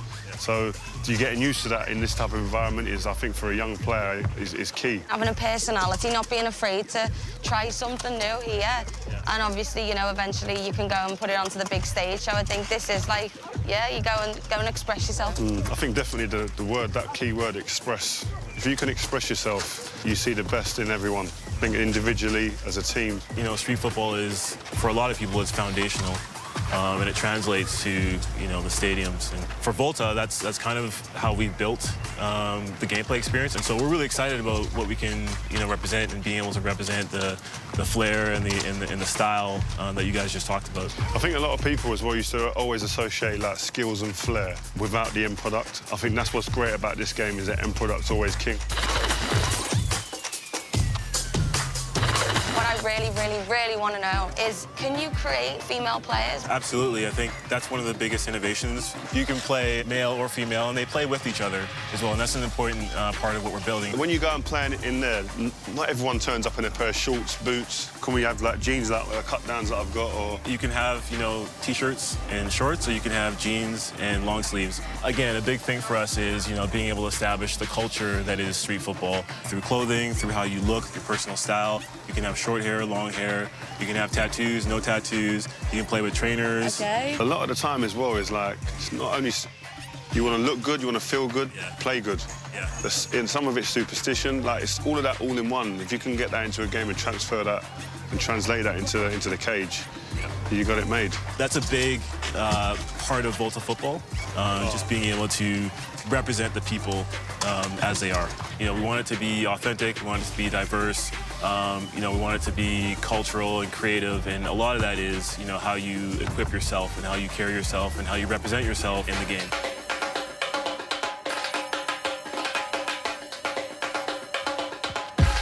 Jeff, thank you so much. Rio, it's been a pleasure. I can't wait to play Volta, so I'll see you in the cage. Well, there you have it. Volta football, pretty cool stuff there. Now, I can't wait to get my hands on it later this summer, but to talk to us about the exciting new gameplay updates and innovations that are going to be coming to FIFA 20, we have FIFA lead gameplay producer Sam Rivera here standing by. Sam, welcome. Thanks, Alex. It's great to Let's be give here. it up. Give it up for Sam. Thank you, thank you. Yeah. All right, all right. Pleasure to have you here, my friend. Now, here's the deal. I knew this coming into this. When they asked me to do this gig, I was like, listen, this is going to be a tricky one, right? Because FIFA has a very passionate community. I know this. I experienced this firsthand when I hosted that FUT Champions Cup. And you and I, we talked a lot about how important it's been for you to engage with the audience, with the fans, with the community on FIFA 20's development. So why don't we dive into that? Tell me about that process and how the community played a role in making this game a reality for you all. Absolutely. Community feedback is a big deal for us. The combination of community feedback and football itself is what inspires us every year to keep innovating and to create the most authentic and fun experience we can. And we know we have a big community, so this year we actually talked to over 3,000 players, from pro players to new players, casual players, hardcore players. And because we know this is a two-way conversation, we released an important Pitch Notes article at the end of May, where we explain a little bit more about how we approach community feedback. So we listen to things like shooting inconsistencies or AI defending. And this feedback, together with our drive to create a more authentic football experience, led us to develop a new feature set that comes together as football intelligence. Okay. All right. So catchphrases are all well and good, Yeah. right? But let's dive into this, right? Because Sure. I want to be able to dive deeper into what all this means for the player. What does football intelligence mean for the folks that are going to be playing in a few months? Sure. Football intelligence is a combination of features that improve the three main components of the match: on the ball, off the ball, and the ball itself. And this year we're innovating in those three areas. On the ball, we're enhancing the one-on-one moments by giving you new attacking and defending tools. Off the ball, with a re-architected game flow, we're giving players more time and space on the ball. And for the ball itself, we have a brand new ball physics system that elevates the authenticity on every touch. Okay, so you mentioned off the ball first. That's something that, I'm assuming you're talking about computer control players there. And this is a big topic within the community. I know. How those players interact with you when you're playing the game. So, yeah, I mean, what is off the ball? What does that mean for us? Yes, so off the ball, if there's something that is really going to change how the game plays, is the re-architected game flow. This new game flow was designed to give more time and space to the dribbler and create more one-on-ones. A one-on-one is one of the most interesting parts of football to watch or to play if you actually play the sport. And in FIFA, it's going to be the time where user skill is going to make a difference. And while we're creating more one-on-ones, we're also encouraging more user control defending, and we are reducing the amount of AI defensive support that you get from your teammates. Okay, all right. So you really want to like influence the player to be engaged in that process. And I know it seems like we're kind of just like throwing questions out here, but because I'm curious, I'm really interested, right? When I have a controller in my hand, what does this feel like? What extra space is being created with this more player-controlled approach? Yes, first of all, the re-architected game flow allows us to encourage smart technical build-up based on skill. So when you score a goal, you feel like you really worked for it.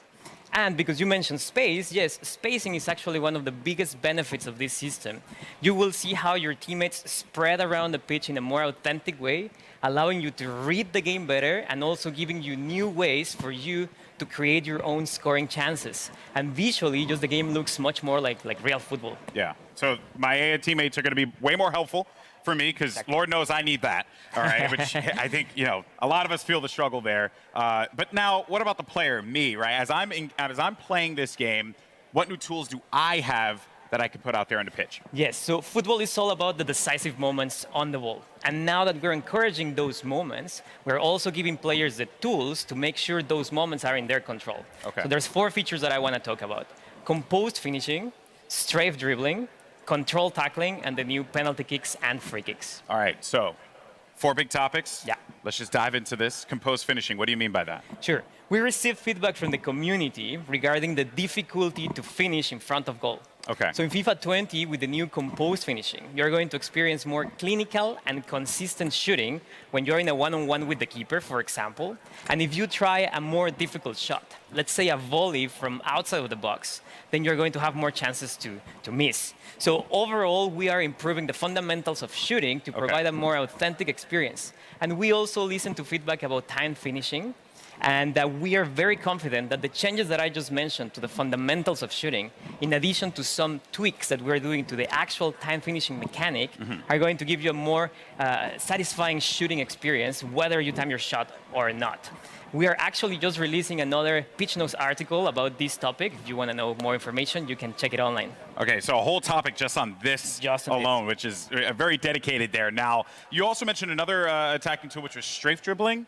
Yeah. So how is this now going to play a role in how I play out there? Good question. So we are reinventing the strafe dribbling mechanic. Okay. This tool adds more dimension in attack, giving you more control, more precise and agile control of the ball when dribbling.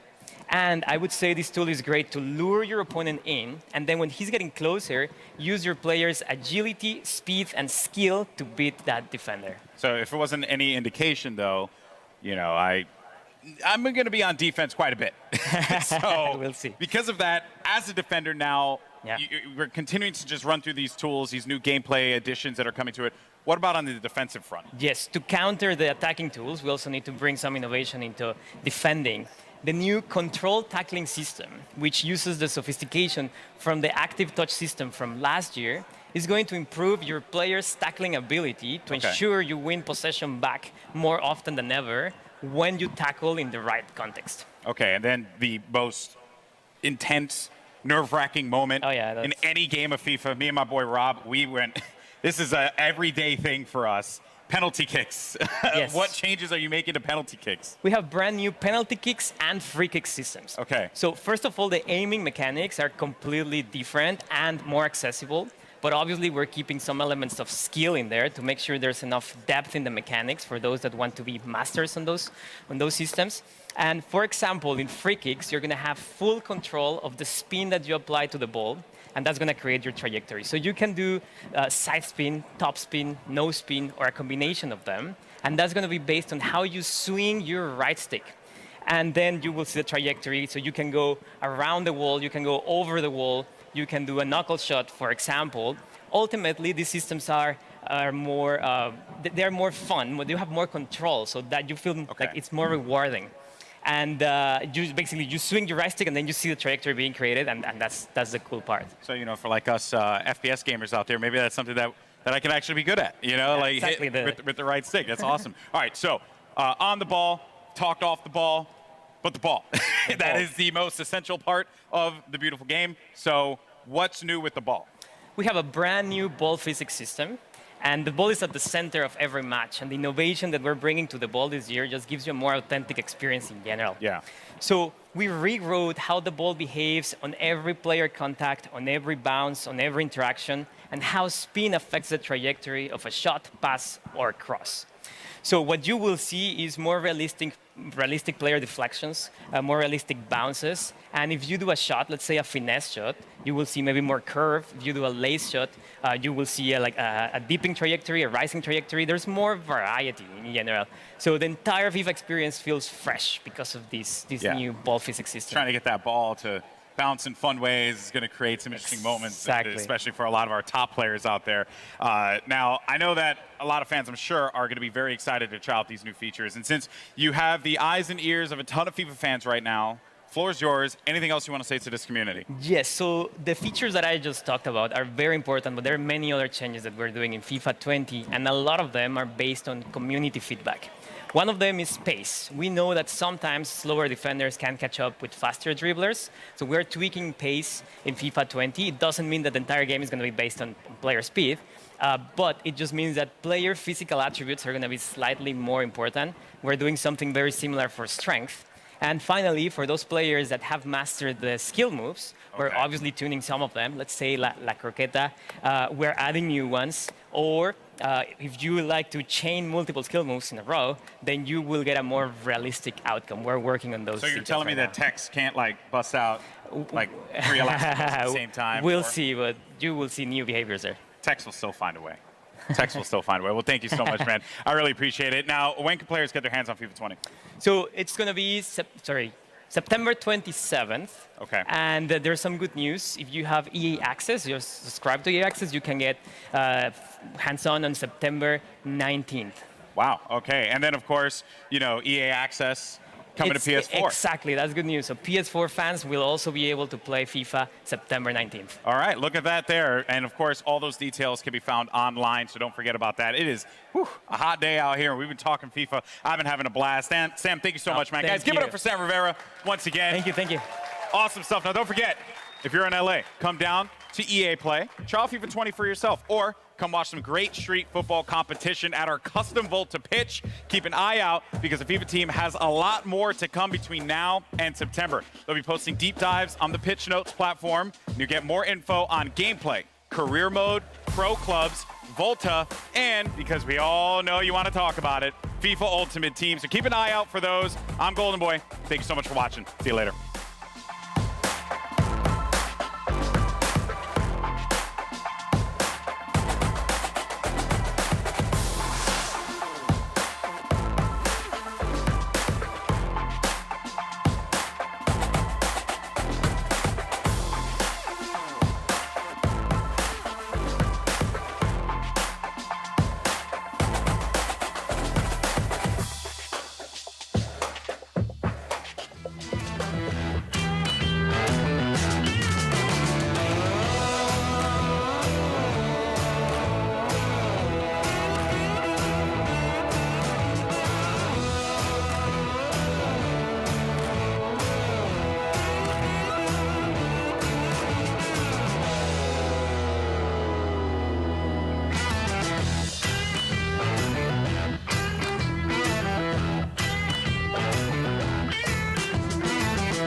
Oh, yeah.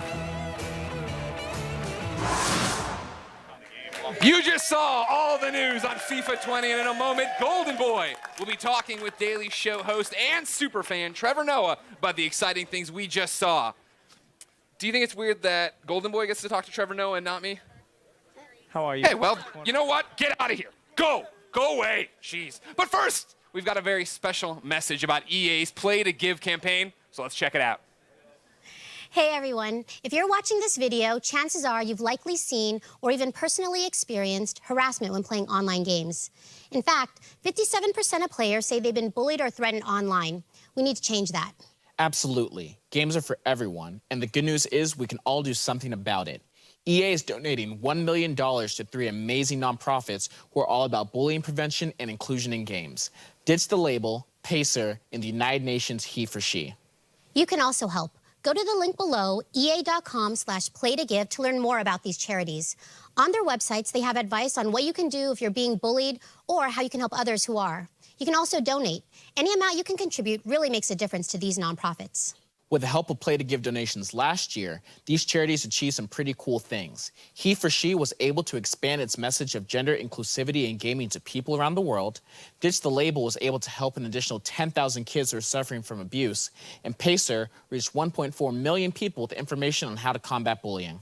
Thanks so much, everyone. When we work together, we can make games a space where everyone feels safe and included. Enjoy the rest of EA Play.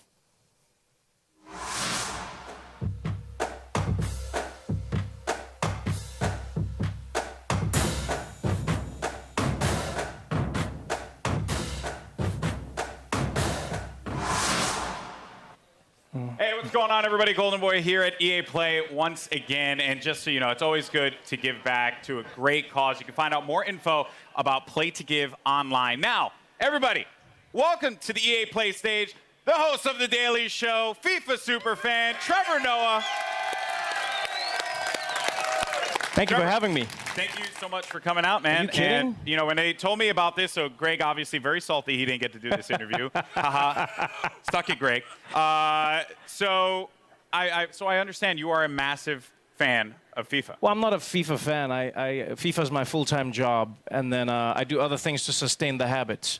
That's Okay. pretty much me. Interesting. Yeah, It's when like you you're on when TV you like really every play day. FIFA, you don't say that you're a fan. That's Yeah. just what you do. That's fair. Like Raheem Sterling is not a fan of Manchester City. He plays for the team. I play FIFA professionally. That's what I do. Okay. Yeah, that's my job. Okay, fair enough. Fair enough. It's kind of crazy for a guy who hosts a show called The Daily Show that you play FIFA on The Daily, and yet you have to work, and yet that's not your full-time Well, luckily job. there's nights. There's nighttime as well. You gotta allocate your time properly. Okay, that's what interesting. you do. Trevor Noah Time doesn't sleep. management. Yeah, that is confirmed. All right, so who's your favorite team again? Who's my favorite team? My team. Who's your That's squad? what Ultimate Team is all about.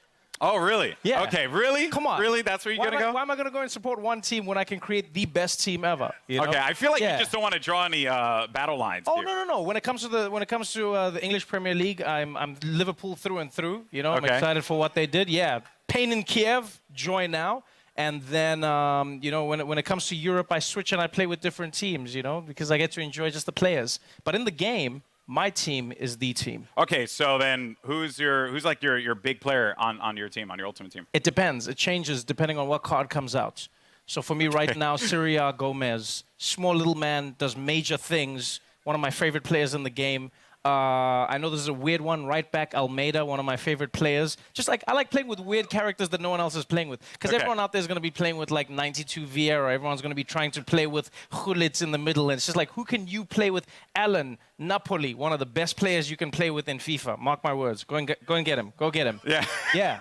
You just got to get like the weird players that no one else likes. And then like when you meet them with your team, they don't know who the players are. They don't know how they play. And that's what makes FIFA such an amazing game for me is the customization. Dude, I tell you right now, blown away and very impressed. By the way, Trevor Noah, man, just dropping the knowledge out thank here. you, man. Thank you. Trevor, I know this was a brief one, but I want to thank you so much for coming out to EA Play, Thank my you so friend. much, It's man. been a I'm blast. excited, man. And, you know, FIFA 20 is playable here, and we have to have a match. I think you and we have to have a match. Well, we won't have a match. I will school you. Okay. There won't be a match. Okay. Yeah. We can play together, and then I will teach you FIFA. I kind of set myself up for that one. All right, well, Greg, back to you, buddy. In a moment, Adam Rank is taking us on a deep dive on all kinds of new features coming to Madden 20. But first, Power up your exosuits, freelancers, because we're talking Anthem. And to help me get the 411, I'm joined by Anthem live service lead producer, Ben Irving. Hey, Ben. Hey, man. Thanks for having me. Thank you for coming. I can't believe you're really here. The subreddit flipped out. I flipped out on Kind of Funny Games Daily. No Anthem at EA Play. What's happening? Of course we're going to come to EA Play. We've got a booth out there with lots of fans coming through to play it. But really the big thing for us this year is working with our influencers and game changers. Sure. We have our new update called the Cataclysm on our public test server. And our time here this weekend is really about talking to them, getting feedback from all our players so we can make that a great game update. All right, good. You got the marketing spiel out of the way, Ben. Talk to me. It's been a interesting 4 months for Anthem. It's been an interesting 4 months. What have you guys learned? What are you pivoting? What's happening? Yeah, look, it's been a wild ride. You know, we've learned a lot of lessons over the last 4 months. I think one of the most important ones was just around listening to player feedback better. Sure. And so we spent some time really trying to get this PTS game update out, making sure instead of us saying to players, hey, this is what we think's really exciting, just give them the game update and say, you come and tell us, what are the things that you do like and the things that you don't like? Well, and really trying to pivot more into that so that we can learn more from what the players want. That's what I found so fascinating when we were talking earlier, right? Is the fact that the public test server is there for people to get in, and you guys don't want to be like telling people what's cool. You want to start building this game with them. Yeah, because it doesn't matter what we think, it only matters what the players think. They're the ones playing the game, so if they love it, great. And if they don't, they'll tell us the feedback and we'll do our best to address it. So everybody can get into the public test server right now? Yeah, it's available on PC right now. If you have access to Anthem, you can download the game and play it. If you happen to be somewhere near the venue, feel free to come on in. You can play it with us as well. And we're just, like I said, really looking forward to getting all that feedback and trying to make it a really great game update. So from there, what is the future of Anthem? And is there a future of Anthem? That's a question I see a lot. Yes, there's a future for Anthem. A very bright future, we hope. Look, it's kind of the same thing. You know, we've learned a lot this last few months. We really want to make the game better. We believe Anthem can be a really amazing game. We know we have some work to do, and we just want to work with the community to build it together and make it the game that everyone wants it to be. All right. Well, thank you, Ben. Get back to work. A hug from Hey, Ben, how you doing? Oh, my God. I threatened to hug. You did. Well, you didn't get a good one. Get in here. All right. For those of you here at EA Play and those of you at home, you can get your hands on Cataclysm right now. So join me and get back in the fight, freelancers. Now, everyone get excited because up next we have Adam Rank bringing you an exclusive first look at Madden gameplay with deep dives into the new X Factor abilities, face of the franchise, and more. So keep it here at EA Play.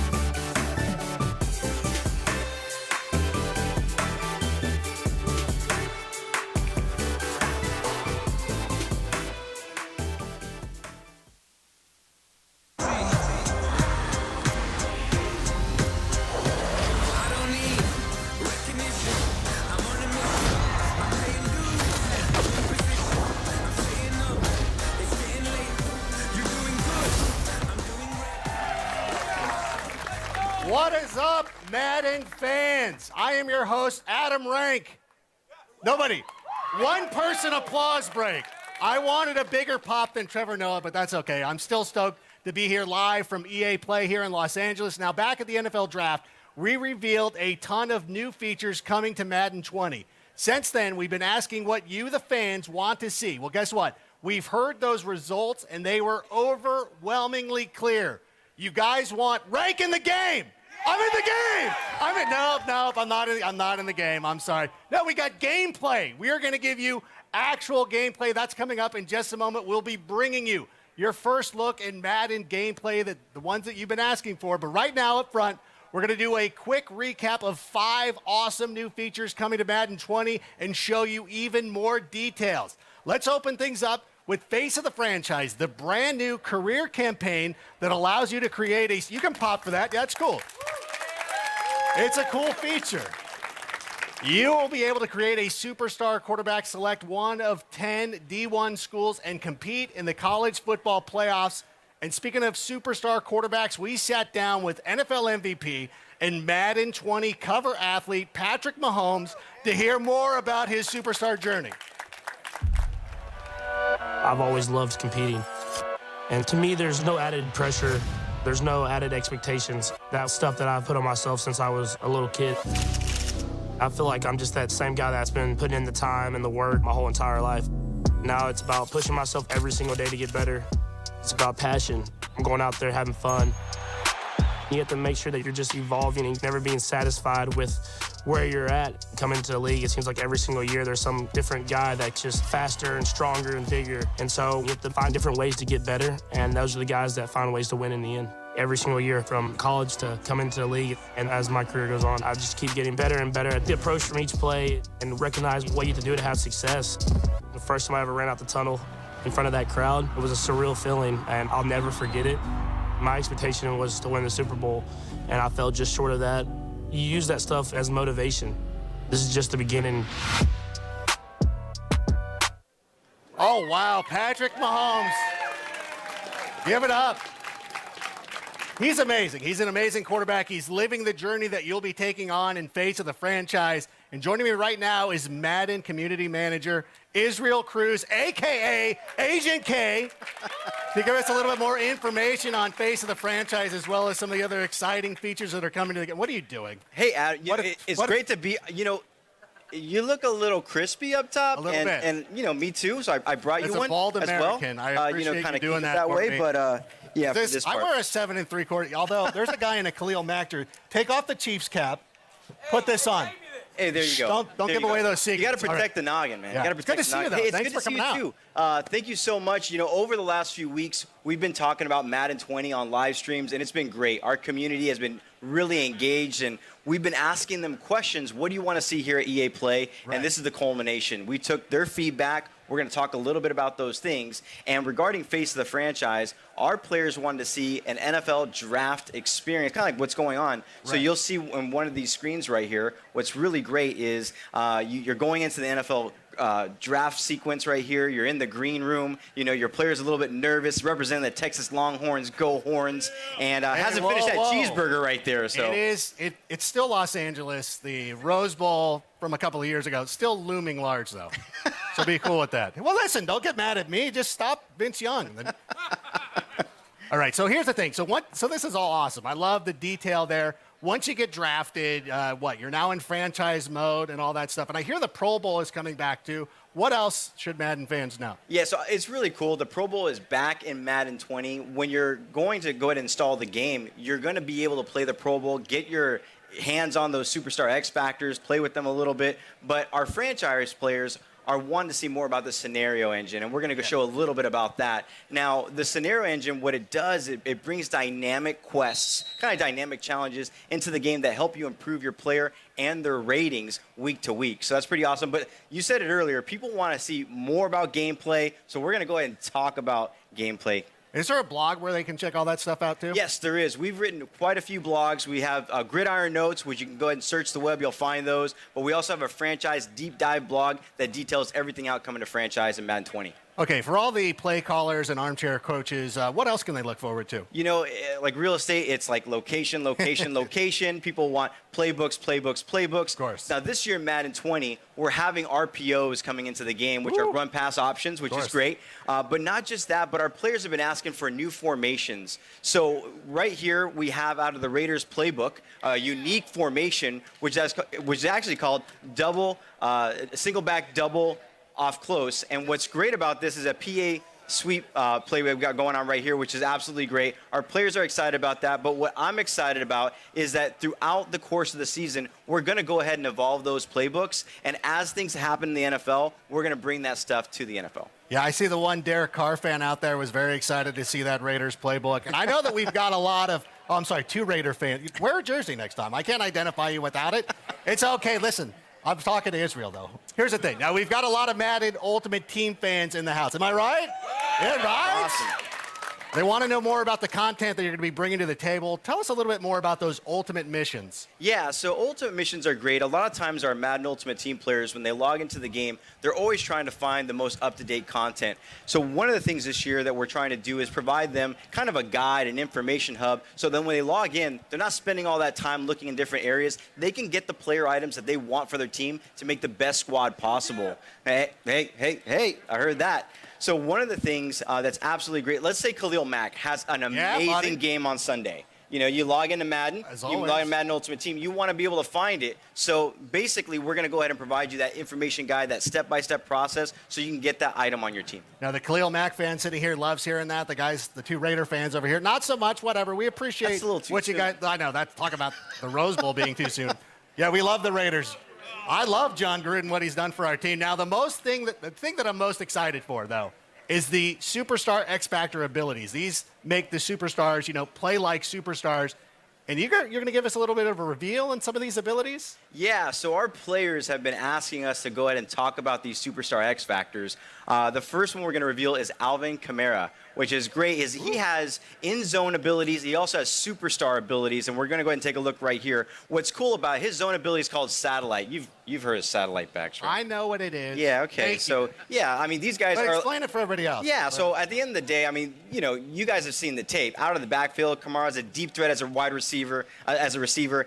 It's crazy. He's absolutely amazing out of the backfield, but he also has superstar abilities. So those superstar abilities are matchup nightmare. So basically, you're going to go ahead and have better opportunities to go ahead and catch the ball against linebackers and DBs, and also better route running. I mean, he's absolute beast. And he also has running back apprentice. What running back apprentice actually does for him is that it allows him to have 4 additional hot routes anytime and pre-play adjustments. Love that. Now, listen, everybody who knows me knows I'm kind of a dumb guy. So can you explain the difference between zone abilities and superstar abilities? Yeah, so for zone abilities, we talked about satellite. So what's going to happen is in-game, you're going to go ahead and get some in-game objectives on how to go ahead and get your player in the zone. And, Clint's going to talk a little bit here about how you're going to be able to knock them out of the zone. But the thing is that superstar abilities, what that's going to allow you to do is that they're always available, they're always on, and not just that, but it brings like a unique, authentic feel to that specific player. So with Kamara, one of the things that we were actually showing right there is that it's going to allow him to go ahead and do some amazing things out of the backfield. It's just another level of authenticity is what's everything. Totally. I mean, our players have been asking this for a long time. They want the players to feel like NFL superstars when they're on the field, and we want to give that to them. Okay, now to help us get even more down and dirty and some of those details on X Factor abilities, I want everybody right now, this is serious. Put your hands together because joining us here on the stage here in just a moment is one of the best wide receivers on the planet from the Pittsburgh Steelers, from the University of Southern California, a hardcore Madden fan. Ladies and gentlemen, all the way in the back, give it up for Juju Smith-Schuster.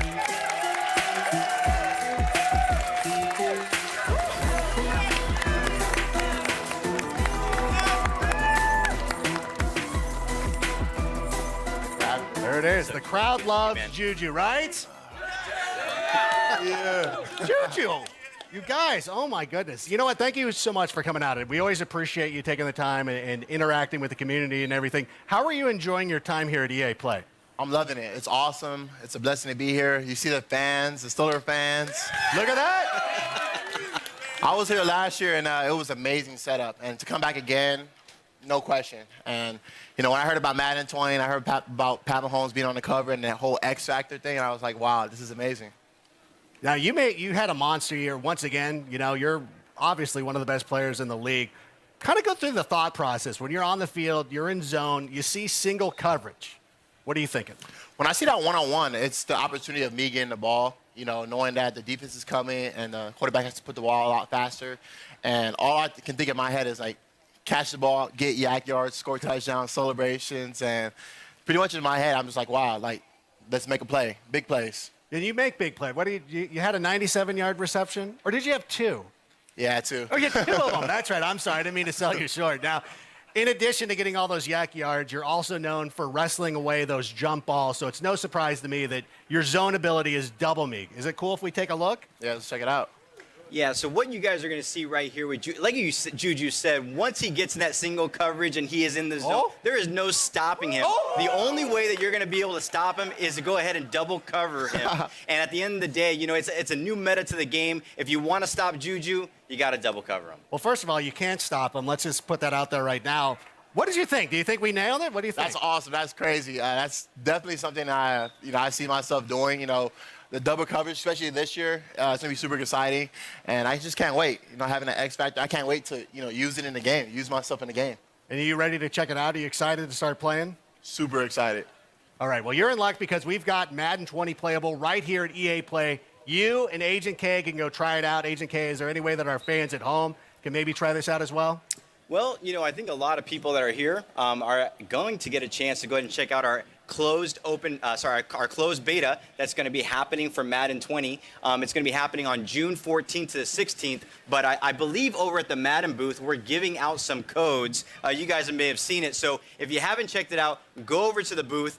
There's going to be a blog up. I believe Man of the People, Z Farles, is going to go ahead and be talking about that, putting out, check out our social channels. All that information is there. I brought a couple of codes here for Juju. We're going to give Juju some codes as well. We're also going to be sharing on social channels. Check that out. A lot of great information. You want some, Adam? You mind? Are you sure? All right, here you go. But no, it's actually awesome. Hold on. But not just that, but we're going to work with Juju. He's going to be giving out codes on his channel. So again, tune into our social channels. All the information there about the closed beta happening on June 14th to June 16th. But since you're here, you guys can grab it early, download it, and get ready for June 14th. All right, thank you so much for coming out.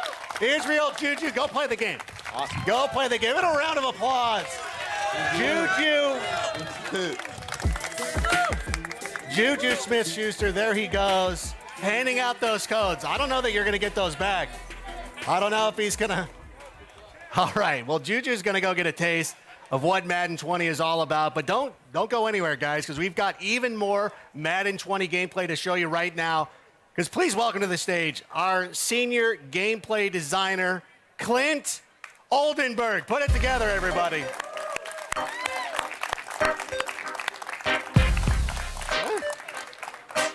Yeah, man. Keep it going. Good to see you. How you doing? Wonderful. Oh, my gosh. Thank you so much for being here. Now, we've seen those X Factor abilities, but I want to dig a little bit deeper. Tell me a little bit more about how they impact gameplay. That's a great question. I'm going to follow it with a question for you first. Okay. And I'm trusting you to give me the right answer. You got it. What are some reasons you like to watch football? I like yelling at my fantasy players. That's a good one. Okay, yeah. Anything else? Oh, you know what? I like watching superstars play like superstars. When you have somebody like Juju Smith-Schuster, I want to see him make some big plays. That's exactly right. And sorry that you have to follow it, by the way. That was a hard tough assignment, booking, man. by the way. That was a really hard assignment. Trevor Noah, Juju, and now Clint. Hey! Yeah. That's good. Yeah, give it up. Yeah, so you mentioned superstars. The NFL is such a star-driven league. Madden is no different. We set out with a creative vision this year to make our stars feel like stars. So we created this ability system known as Superstar X Factors. These abilities are going to bring authentic skills that make these guys feel unique and powerful so that every individual game is unique and game planned differently. And that's what it's all about, authenticity. And that's great that you guys take that extra level of realism. Can we see some more X Factors in action? Can we, we talked about Mahomes at the start of the show. I'd love to see him go out there and do his thing if that's possible. Yeah, we got some cool stuff to show you here with Patrick Mahomes, our cover athlete. Bazooka is his zone ability. Now, to get into the zone, you have to do an in-game objective. With Mahomes, you have to complete 4 passes of 30 yards or more, and once you get inside the zone, denoted there by his X Factor icon, he can throw the ball further than anyone else in the game. His max pass distance is increased about 15 yards to about 80. You can bomb the thing. Everybody's oohing and eyeing. I mean, that's what we see on Sunday. Now, you talked about the air yards. It's got to be air yards, right? Not dump off to Damian Williams? Exactly. 4 passes of 30 yards or more, that's traveling in the air 30 yards, so the rack yards don't count. And this all makes sense because obviously Mahomes has a hell of an arm, but can all quarterbacks make throws like that, or is this just exclusive to him? Bazooka is exclusive to Patrick Mahomes. I mean, he's got the big arm. He's on record as throwing an 83-yard pass. We may be selling him a little bit short. But this is not a gimmick ability. These things are inspired by their real-life skills that make them special. So that's his zone ability. Does he have any others? Yes, he also has superstar abilities. As an X Factor, one of our better X Factors, he has a zone ability and then superstar abilities. We're going to break down his loadout right here. We got Escape Artist first. And as everyone knows, he's a dual-threat quarterback. Escape Artist gives him elite agility and speed when scrambling on passing plays. Looks like Mahomes, right? Yeah, it does. Unfortunately. I mean, that's what he does. And then Dashing Deadeye gives him perfect passing accuracy when throwing on the run. So it's a nice little combo there. Perfect passing accuracy is the best accuracy you can have in our game. And then here's the red zone. Yeah, red zone Deadeye. If you watched him last year, you know he was deadly in the red zone. When he's inside the 20-yard line, again, perfect passing accuracy. Lastly, no look Deadeye. I'm really excited about this one. He's going to have perfect accuracy. The only quarterback in the game at launch to have perfect accuracy on crossbody throws. Exclusive to him is the no-look signature Mahomes animation. That's his signature look. That's exactly what he does every Sunday, and everybody gets upset about it. And this is the thing, though. I know Mahomes, I get it. He plays like a star. But come on, this is kind of a lot. Is he unbeatable? If I'm on the other side of the ball, like, what can I do to stop him? Man, you must play Madden, because that's a question our players are going to want to know. It's frustrating. Yeah, it's a chess match. So just like in the NFL, the way to shut down a high-powered passing game is pass rush. The defense is going to have knockout conditions when these guys are in the zone. You're going to see here Mahomes with his X-Factor icon lit up. He's in the zone. Von Miller's going to sack him. The objective for the Broncos in this game, sack Mahomes, knock him out of the zone. So each team's going to have ways to counter each other. So again, it's authentic football conditions. It's a chess match. It's all that stuff. Exactly. And if you pull that objective off, you knock him out of the zone, then he has to go through his objectives again to get back into the zone. All right, well, that's a little bit reassuring. I'm glad that there's some checks and balances that go along with all that stuff. But we all know, and I know you're an offensive guy, but defense wins championships. We've seen what the offense can do. Let's talk about the defensive side of the ball. Yeah. You know who I want to see? One of the most incredible athletes in the NFL, regardless of position, Aaron Donald. What's he all about? Yeah, man, Aaron You can Donald. pop Aaron Donald. Scary. Yeah, give it up for Aaron Donald. Aaron Donald is scary. So I played offensive line when I played, and I knew I couldn't block him. That's why I'm sitting in this chair. So he's reflected pretty well. He's got his own ability called fearmonger. Okay. What makes him special is when he gets in the zone, he can actually apply pressure penalties to the quarterback, even when he's engaged in a block. Typically, those penalties only occur when you're free rush, unblocked to the quarterback. He does it while he's blocked. We're going to take a look at some of these. He also has superstar abilities. You're going to see these in the video. There was the pressure penalty applied to the quarterback. Right. In addition to that, he has pass rush elite. That's a superstar ability that gives him quicker, faster pass rush shed moves as a pass rusher. And then under pressure, makes those penalties he's applying to the throw power and throw accuracy of the quarterback more punitive. So he's quite a disruptive pass rusher. Because that's one of the things, too. It's not necessarily, especially with somebody who's playing defensive tackle, it's not somebody who's always going out there and getting sacks. It's guys who are going out there and also getting pressure up the middle, pushing offensive linemen into the face of the quarterback. Yeah, it lends itself to more strategy in the game. You got to know who you're playing against. You got to know who you're playing with. Like I said, it's a chess match out there. And then one important note here with all the passing abilities, you said Mahomes seemed really powerful. Putting pressure on the quarterback is going to be the direct counter to a lot of those abilities. And that takes them off their game, and that takes them off of X Factor and everything like that. Absolutely. So it's good to have those guys. One of the cool things, too, that I've noticed when you're watching all the play and all that stuff going on is that you've worked really hard to bring these guys' unique abilities to life and put their personalities out there. And that includes some custom animations. So what are some of the examples of these custom animations we're checking out? These are super cool. We didn't want our superstars to just feel great. We want them to look great, too. The first place is quarterback, cover athlete Patrick Mahomes. We went out and captured these guys' signature passing animations. We have coverage for about 6 to 7 of the most popular quarterbacks in the game. We're going to continue to add to these throughout the year. Aaron Rodgers, quick release. Drew Brees, you know he's always fidgeting if you're a Saints fan. And it extends beyond quarterbacks. Everyone knows Zeke Elliott's feed me, getting the team in the zone. These animations, you know, celebrations, throw styles, it's to connect with your favorite players, connect with your superstars on the field. Well, you saw it. Like, right when we saw the thing with Ezekiel Elliott, somebody who's a Cowboys fan or just likes watching him play, that they can identify with. They start cheering, and they like seeing that kind of stuff. I don't like seeing Aaron Rodgers leave his feet and throw the ball 90 yards down the field. But whatever. We don't have to get into that, Khalil Mack. That's I got all right. it. But you know what? We've talked a lot about the new features. What about player mechanics? Because as a player, what are like some of the tools in my toolbox, so to speak? Nailed it with the toolbox. Right, it is. It's kind of what it is. Yeah, we're always looking at ways to add new mechanics to the game, give our players more control. There's 2 that we want to go over today, and they're both for the quarterback. The first is the new scramble mechanic or pull down mechanic. What this does is give you the ability on a passing play to pull down the passing icons with a button press, become a ball carrier, full access to all the spin moves, jukes, ball carrier moves, and then you can bring back your icons, again, with the same button press and throw it at any time. Makes any quarterback a dual threat, brings some skill. Here with Ben Roethlisberger, we're looking at the new pump fake mechanic. You can now pump fake to a specific receiver on the field by double tapping the button. You're going to see the reticle come up to get guys to bite on it.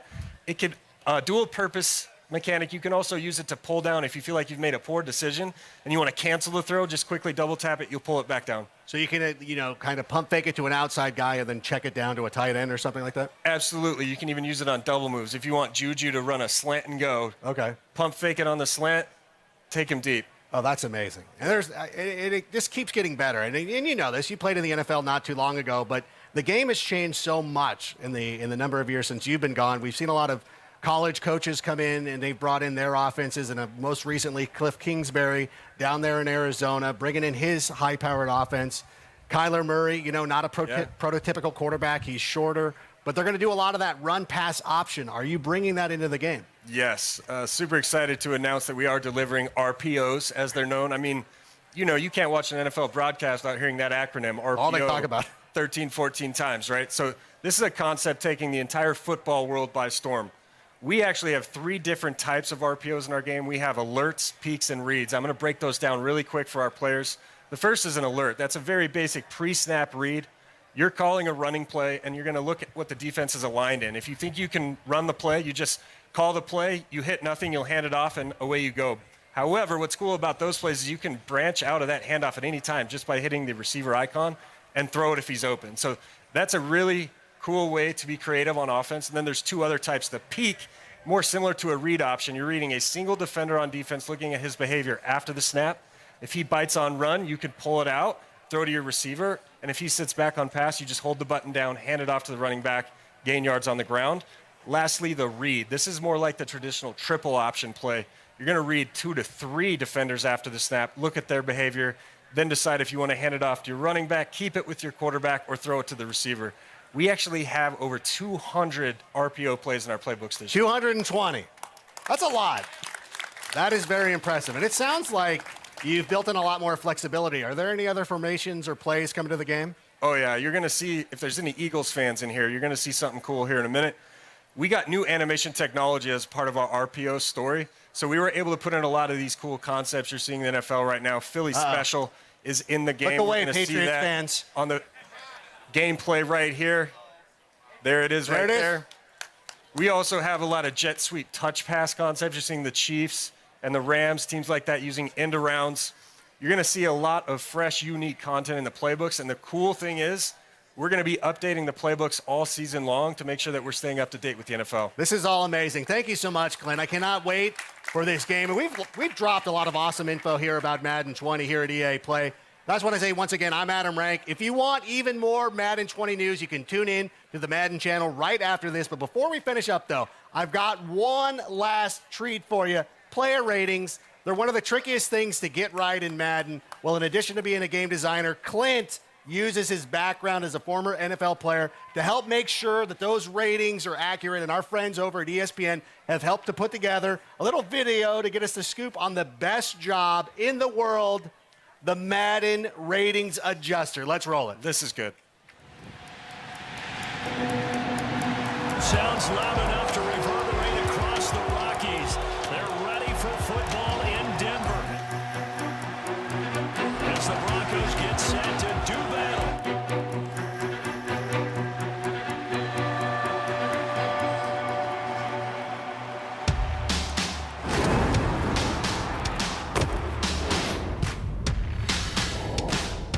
A 90 overall? Yeah, y'all got my jumping week, bro. I seen that. My Madden rating is horrible. It is trash. We're trying to make our game match what these players are doing in real life. I would like Saquon Barkley's jump to be accurately rated. I think it should be like 93, 94. And if they think that we have it wrong, they're going to let us know about it. Hope I can get to the 90s range next year. My catch rating got to go up a little bit. I can't be dropping picks on Madden. I need my speed up. Just turn the notch up a little bit for you, boy. Mine sucks. Who does my Madden ratings? Hey, Clint, raise your hand, Clint. Yeah, I'm coming to you. I'm Clint Oldenburg, and I'm a Madden Ratings Performance Adjuster.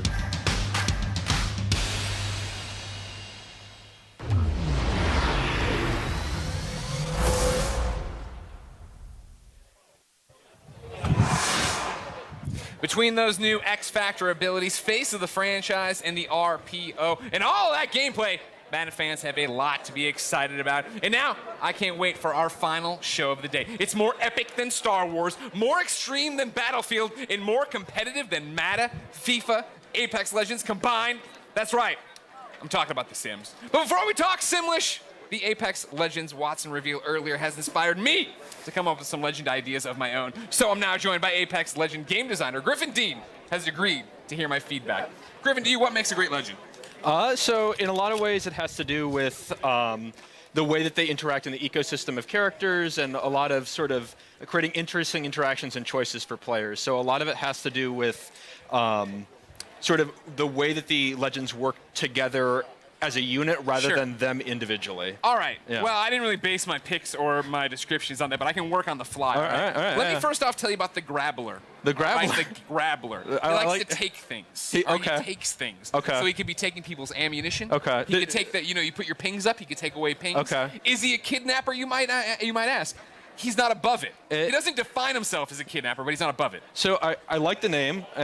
It seems like you could do a thing where like teammates' items just appear in his inventory as his passive, and he's like, I don't know where these came from. Like, it just kind of it writes itself. I mean, It does. really, It does right there, right? I was thinking about with this taller Gibraltar. Taller Gibraltar. Okay. Gibraltar. But 2 inches tall. 2 inches tall. It's enough that you notice, but not enough where you're like freaked out. I don't know if the level can support that hitbox. I thought you called yourself a video game developer. All right. You're Respawn. This is. What about Portillo? Portillo. What is? He's my wiener dog. A lot of people have a problem with me on the internet. No one ever has a problem with Portillo. Okay. Thematically, I could see that working. And then what about Dwayne The Rock Johnson? Huh? I mean, we don't. No explanation needed. Yeah. No. You just. I feel like there'd be a lot of wrestling involved. Well, I mean, he's very versatile. That's true. Now. That's true. I don't think you understand The Rock anymore. Go over there. Okay. Get to work on these ideas. All right. Vince said I had just a blank check. All right. All right. Go do your thing. Will do. Hey, if it isn't Golden Boy himself, how you doing? You killing it? I haven't gotten to see you today. I know a little bit about Dwayne The Rock Johnson. Yeah, I know. Titan Games, NBC, whatever. Just You're saying. big time now. You're a big deal. Just throwing it out there. All those ideas, by the way, were freaking awful. Just want to throw it out there. Except for Portillo. Portillo's a winner. Portillo's the only thing that gets me over. No. Everything else you're getting buried, but Portillo always over. Alex, what was it like talking to Trevor Noah? Hey, Trevor Noah is awesome. Did not expect him to be as hardcore of a FIFA fan as he was. I said on awesome. Twitter, he schooled me like straight up. I respect that. You know. I like going toe to toe with a fellow wordsmith on the stage. You know. All right, fine. Ladies and gentlemen, what did you think of Trevor Noah? Let us know in the chat. I'm sure someone's looking at it. But right now, we are not done yet. Everybody get excited because we're finishing EA Play Strong with an in-depth look at what's new for The Sims 4, including the world-exclusive reveal of a brand new pack. Stay tuned.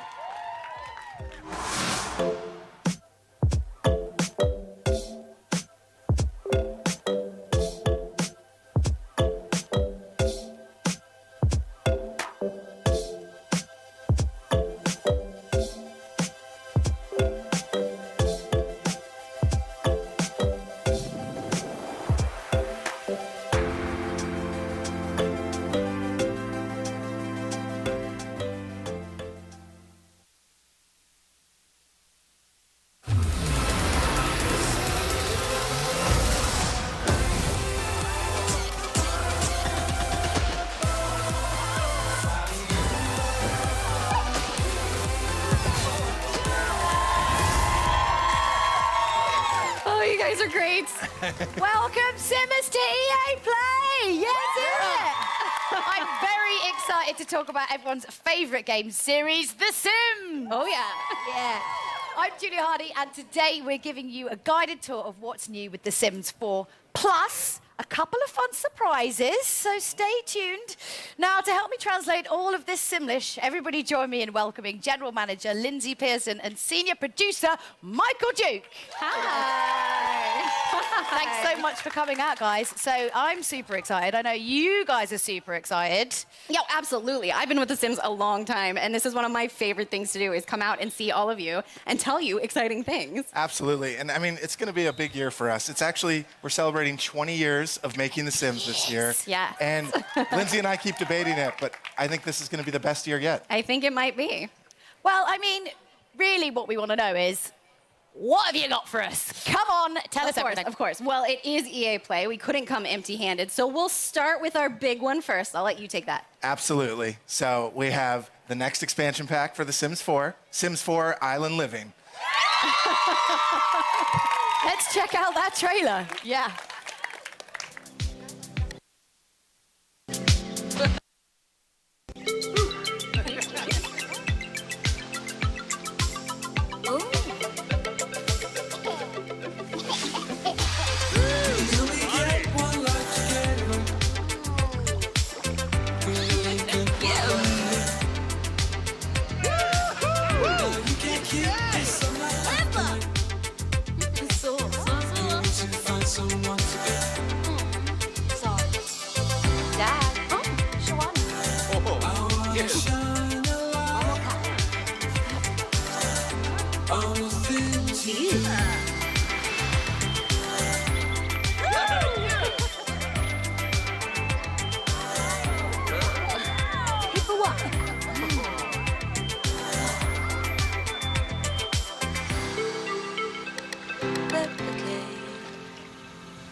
I was just waiting for that. Oh, that was so cool. And look, we're in our own little island paradise. Can I just say, I didn't know what the reveals were going to be, and I accidentally just wore this. Super weird. And obviously, you know, talking about fashion, there's a lot of island fashion there. One of the biggest things people absolutely love. What can we be? What can we be dressing up as? What can we look like? Absolutely. Yeah. You know, to capture that island spirit, we needed to have a lot of new outfits and capture those Is colors. my outfit going to be in there? You're going to put it in the game, Not right? exactly that, but What? Why certainly not? those bright colors like you're showing off there. But, you know, we really wanted to add a lot of island wear and that stuff you can stay cool in when it's so hot. It's true. Yeah. And we had to bring in a lot of new fun colors and patterns, but also hairs, accessories, everything to deck out head to toe to just chill and relax on this beautiful island. I mean, look, that's some amazing fashion right there. But what if, you know, I'm getting a little bit hot. I'm not someone who likes to dwell on a beach too much. Yeah, what if I want to go in the water? What's going to be happening there? So we're very excited. So for the first time in The Sims 4, our Sims are going to be able to walk right into the open water. And we're opening up Yes. open water gameplay. Just been teasing the water Yeah. at this point. It's there. I mean, like you saw in the trailer, she walks right in. Our Sims are going to be able to do that, and you can snorkel in the water. There's swimming, floating, and there's also those pretty awesome aqua zips if you're in a hurry to get where you're going. So what inspired you guys to introduce this kind of ocean gameplay this time? Yeah, well, we've taken The Sims to a lot of different worlds and a lot of different places, but we hadn't yet really played with the idea of where the land and the water meet and really bring you into an ocean environment, which seems like a great addition. Absolutely. I mean, you know, when I think of tropical islands, I'm thinking of, you know, like palm trees, ocean waves, relaxing on the beach. So, like, tell me more about this world. What can I actually do in it? Yeah, so the island of Sulani will have all of those things and more. It really is the perfect place to unplug and enjoy this natural feel. So you can explore all these little alcoves. You can live closer to the coast, or you can live higher up towards the hills. Or what's wrong? Yeah. So, no, wait, there's an active volcano here. Absolutely. Sorry, Yeah. you were selling me the dream of living on an island. Well, now I'm not sure I really want to go there. It is a real island. Most islands are formed by volcanoes. Yeah. Well, don't so you get know. nitpicky. Yeah, so we had to put this active volcano in there. Now, you don't have to live next to it, but Right. the riskier Sims may choose to live nearby. Oh, yeah, and then, sometimes Kel it gets surprise. angry. Something You got to watch out terrible for those happens. lava bombs. Don't do what? it. Like, Don't. Oh, The Sims. I mean- don't know how that was going I to mean, go, what do but you probably expect's not going to well. happen when you touch something Yeah. really, really hot? So, Probably yeah. burns. Beautiful locale, slightly dangerous. I mean, what other surprises are in store on this island? I mean, I, for one, want to know if I can befriend any kind of cute animals there. What kind of animals can we befriend? Well, I mean, it wouldn't be The Sims if we didn't let you make friends with some of the animals. Exactly. So in this case, the one we're really excited about is the dolphin. Yes, yes.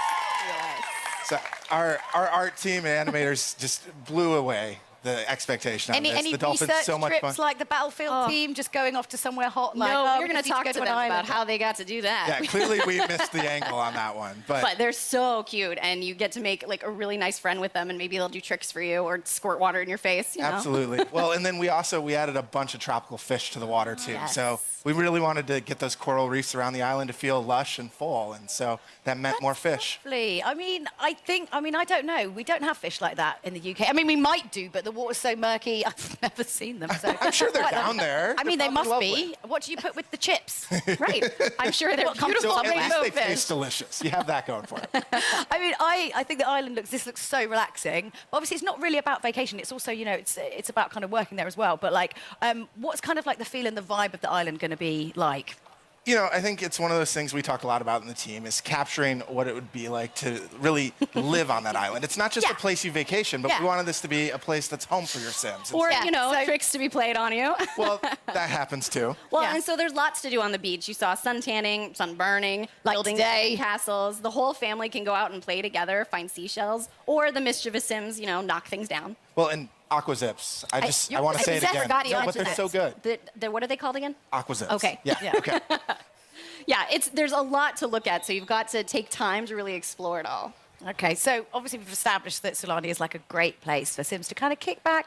And you know what? But what if my Sims, they don't want to I can't personally lie on a beach for longer than about 30 minutes and get really bored. What if they want to get their hands dirty?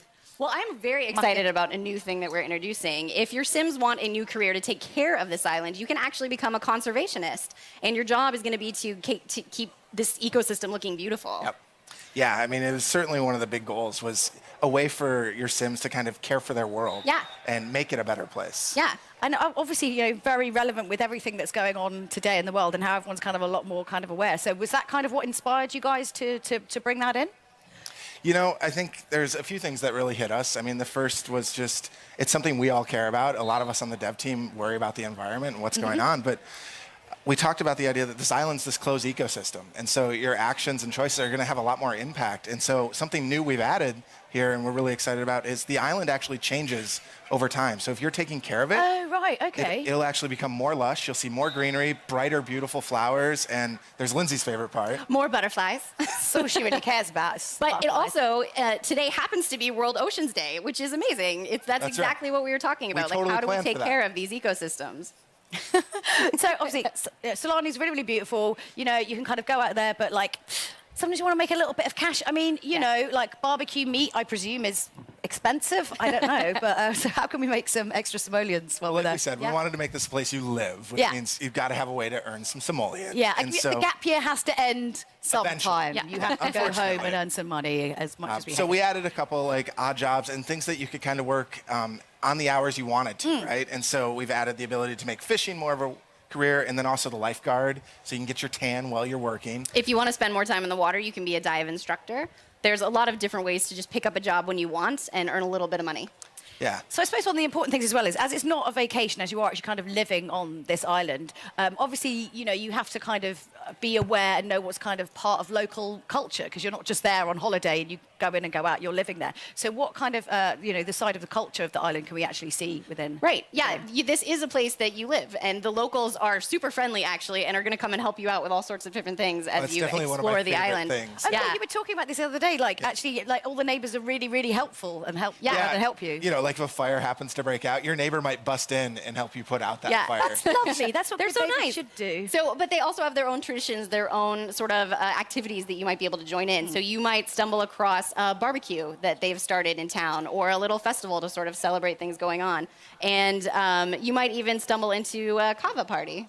Sorry, what, a kava party? What's a kava party? So a kava is a special island drink that your sim can learn how to make and share with their friends on the island. It's one of the many delicacies you'll learn kind of exploring life in Sulani.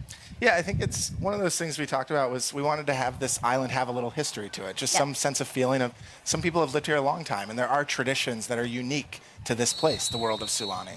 So how can we kind of learn more about the island's history, when we're there? How do we do that?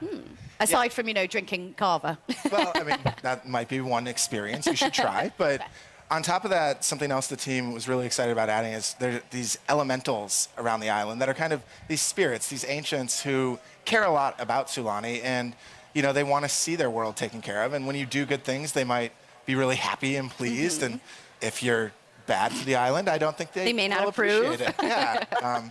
You know, It's so like just stinging the tail. yeah. Well, and we added some new traits with this pack that we wanted to really let, if your Sims are super in touch with the land or that's important to you, you know, they can really get in touch with the water or the land and unlock some new behaviors. Yeah. Okay. So from like what we've kind of seen in all the videos, it feels really inspired by like Polynesian culture. So how did you kind of go about kind of educating yourself to like bring that into the game? Well, every time we make a world, we want to learn a lot about the influences that could go into that place, because it's not a particular real place, but it's inspired by real places. So short of flying there and researching it ourselves, we reached out. Work that into it. I'm sorry. Yeah. Well, EA is a big global company, so we were able to reach out to a lot of our friends and coworkers across the company and say, hey, we're looking at exploring a place inspired by this culture. Yeah. And could you share with us some patterns or iconography or symbols or even items that mean something to this culture so we can try and create them in a way that feels rich and feels authentic? Well, questions just like, what was iconic to you? Or what do you remember when you think back to living in that place? Right, and some of our specific like decor items came exactly from those recommendations, which is really cool. It's these nice touches that I hope make it feel familiar while still feeling like a new Sims world. Yeah. So not to make light of all that, because I think that's fantastic, but I really feel like I've been quite patient up until this point, and you haven't really mentioned it yet. Mermaids! What on earth's going on? Come on, let's cut to the chase. Mermaids! Mermaids, tell us everything. There are mermaids. Yes, so mermaids are in the pack. And I know lots of players are going to be wondering, it is a very fully featured call. You can take them into cast, you can create and style your mermaid, lots of different tails. It's a lot of fun, but also, you know, the mermaids, they can do a little bit more. Obviously, they're very in touch with the ocean life. So, you know, I'd recommend your mermaid meet a dolphin. That might work out for you. But lastly, the mermaids have some pretty cool powers that you might want to discover. Powers? Can we call them that? Yeah, we could say mer powers. Sounds good. Yeah. Yeah. Can you tell us what they are? There's still a bit of mystery to the mermaids. Like, don't but ask me that. They are definitely worth exploring, so I can't wait for you guys to get your hands on them. So, of course, I would just love to keep talking about mermaids, but no conversation about The Sims would be complete without a chat about, obviously, interior design. So kind of what's new for the architects out there. New homes, new furniture. We saw some, I'm pretty sure we saw some houses on stilts as well over the water, right?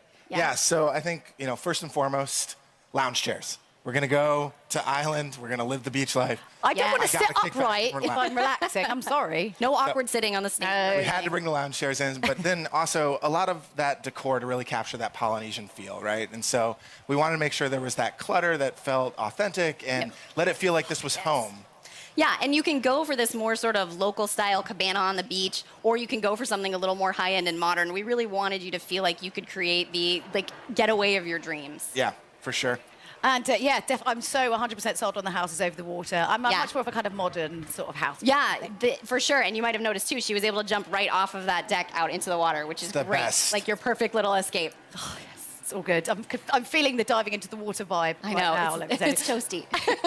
I can't wait to check out, obviously, the new Island Living expansion pack. And now that I've got a feeling out that some of you, you know, that you've got some more exciting additional information as well for us. So it's not just that. Have you got a bit more news to share? We do have some more news. In fact, we're going to kick to somebody else for this announcement. Okay. So here's Joey Graceffa. Ooh. Hello there, everyone. I'm Joey Graceffa, and if you didn't know, I absolutely love The Sims, and I'm so excited to announce this upcoming partnership with one of my favorite games. So this summer, The Sims is actually partnering with the amazing It Gets Better project. As part of this partnership with It Gets Better, Sims is going to be releasing Pride items in all The Sims products in the next few months. There's going to be a variety of It Gets Better and Pride clothing in Sims Free Play, the Sims mobile app, and Sims 4. There's even a gender-neutral bathroom in Sims 4, along with a bunch of other items to show off your pride. Thanks so much for letting me share this news with everyone. Now go out and enjoy your EA Play. Yeah.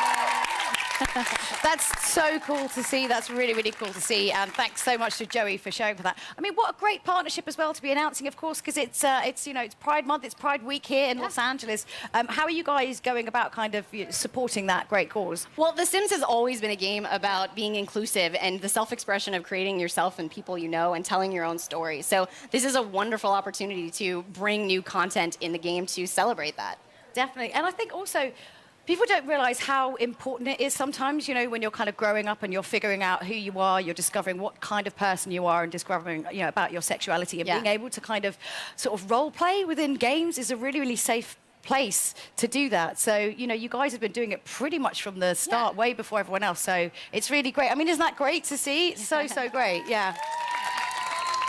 Well, it's something we're very proud of, and having been with the game a long time, it's something that keeps making me excited about being able to do more. Yeah, I love when we get to do stuff like that. You know, it makes what we do feel so much more powerful and meaningful. And, you know, I always beam getting to tell people that I work on this game and that we do such amazing stuff, you know. And also, when we get to hear from our community about the experiences they've had or how the game helped them get through a tough time in their life or realize something about themselves, it's just, that stuff really keeps us going as developers. People forget how powerful gaming is and how much it can really kind of affect and change you as a person and show you stuff. It's amazing. So when can we get our hands on it? So Joey mentioned briefly, but starting June 18th, the Pride content will come to The Sims 4, and then it will start rolling out over The Sims Mobile and The Sims Free Play a little bit later. That's right. So keep an eye out for that. Absolutely. I mean, that's great, but I mean, I think you've actually got, this is such a ridiculous, and it's back-to-back, right?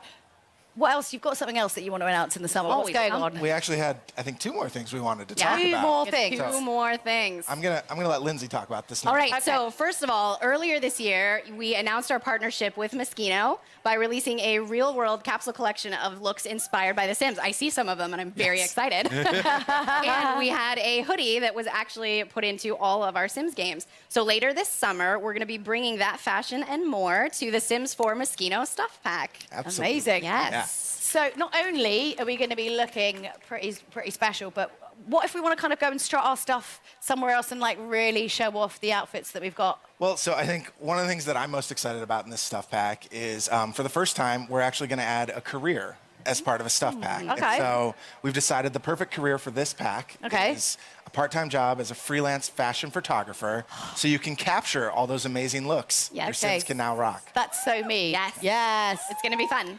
That's Looks gonna really be good. amazing. I'm excited. Wow, well, we've covered so much so far. A new expansion, a new partnership, a new stuff pack, but we're not done yet, folks. Oh, no. No, we're not. Michael and Lindsay brought one more big surprise for all of you guys. Well, so take it away. Yes, I know you're all hoping, so we thought maybe we could tell you which game pack we had in mind. Ooh, I don't know. I think maybe we could conjure up something. All right, Mike, I'll let you spell it out for them. The next game pack for The Sims 4 is Realm of Magic.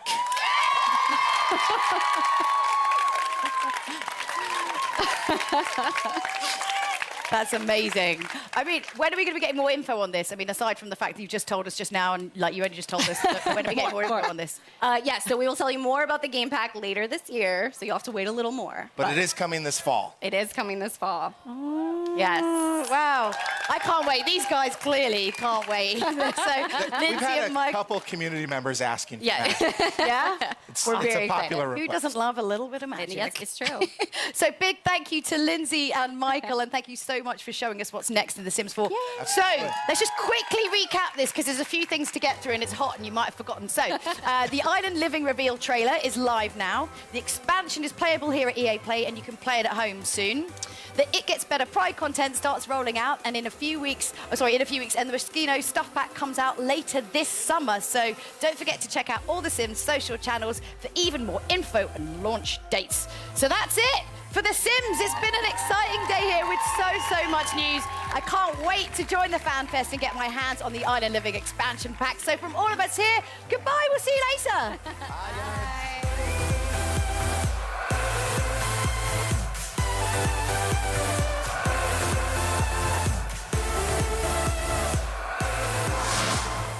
Thank you all for watching EA Play 2019. We hope you enjoyed all these exciting reveals. Skate 4, I'm sorry, we just ran out of time. I'm Greg Miller, and I'd say I had a lot of fun hosting this show, but that, of course, would have been a lie. This has been the worst. I've been yards from all these great games, haven't been able to go play any of them. Now's my time. If you're in Los Angeles, come out and see everything we've got for you in person. If you're not in Los Angeles, or you're just lazy, like me, don't worry, because these games will be in your hand before you know it.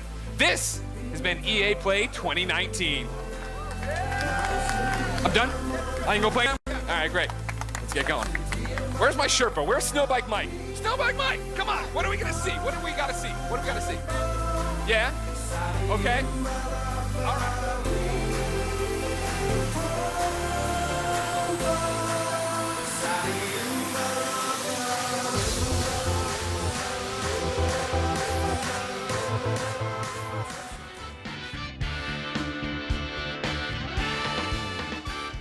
Hello, everyone. We're not on the wide mic yet, but I'm Mike Mahardy. There we go. We're here. The first official day, for us at least, of E3 2019. It's that time of year. Like I said, I'm Mike Mahardy. I'm here with Lucy James. Hello. Michael Hyam. Hi. And Callie Plagge. Hello. We will be here for the next few days doing pre and post shows for the vast majority of the press conferences. Tomorrow will be Microsoft Bethesda. Obviously, Sony is not here this year, but Ubisoft and Square will be wrapping stuff up Monday. And then we'll be getting to all the appointments and demos and our stage show. We'll be here for the next 6 days. You're stuck with us. Deal with it. Sorry. But we just saw EA Play, which is kind of a new format for them.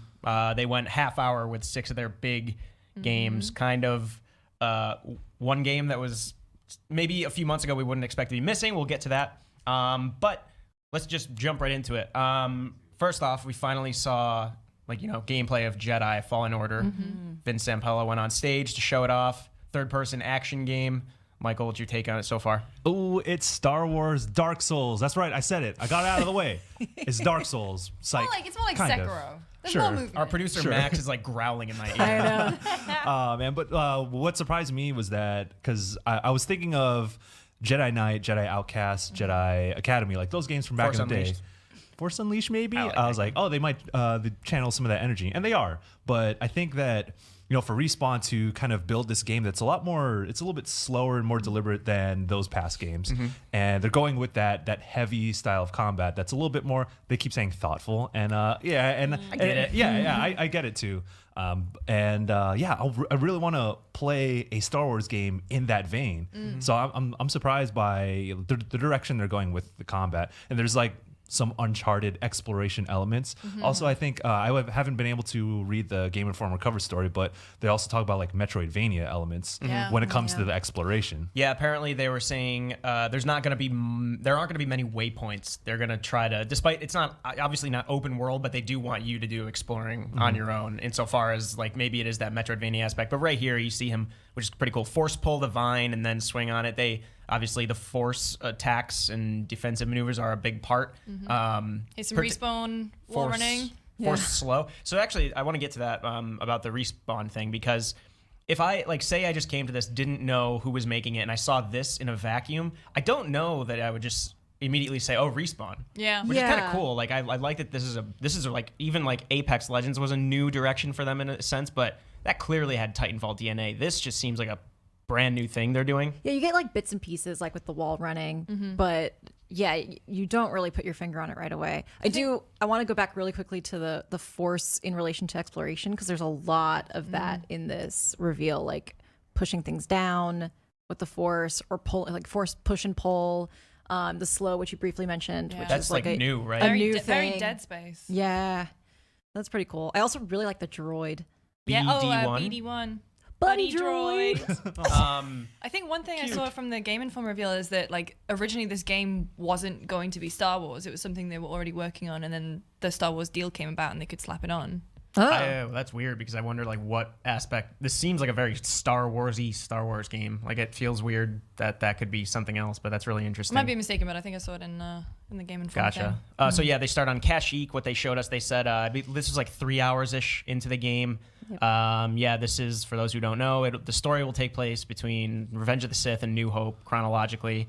You are a character, Cal Kestis, or Cestus. Cal Kestis, thank you. With a K. And he is one of the remaining Jedi after Order 66, kind of killed most of them. You're in hiding. I don't know, like we talked about the combat. The first thing that we noticed, a few of us in the office were oh, it's got a stamina bar, la la, how you break people in Sekiro. It's more a poise posture, I guess. Yeah. Than maybe not stamina, but yeah, it's kind of interesting the way that they, I don't know what I was expecting more. I think in my head I was oh, maybe it's gonna be more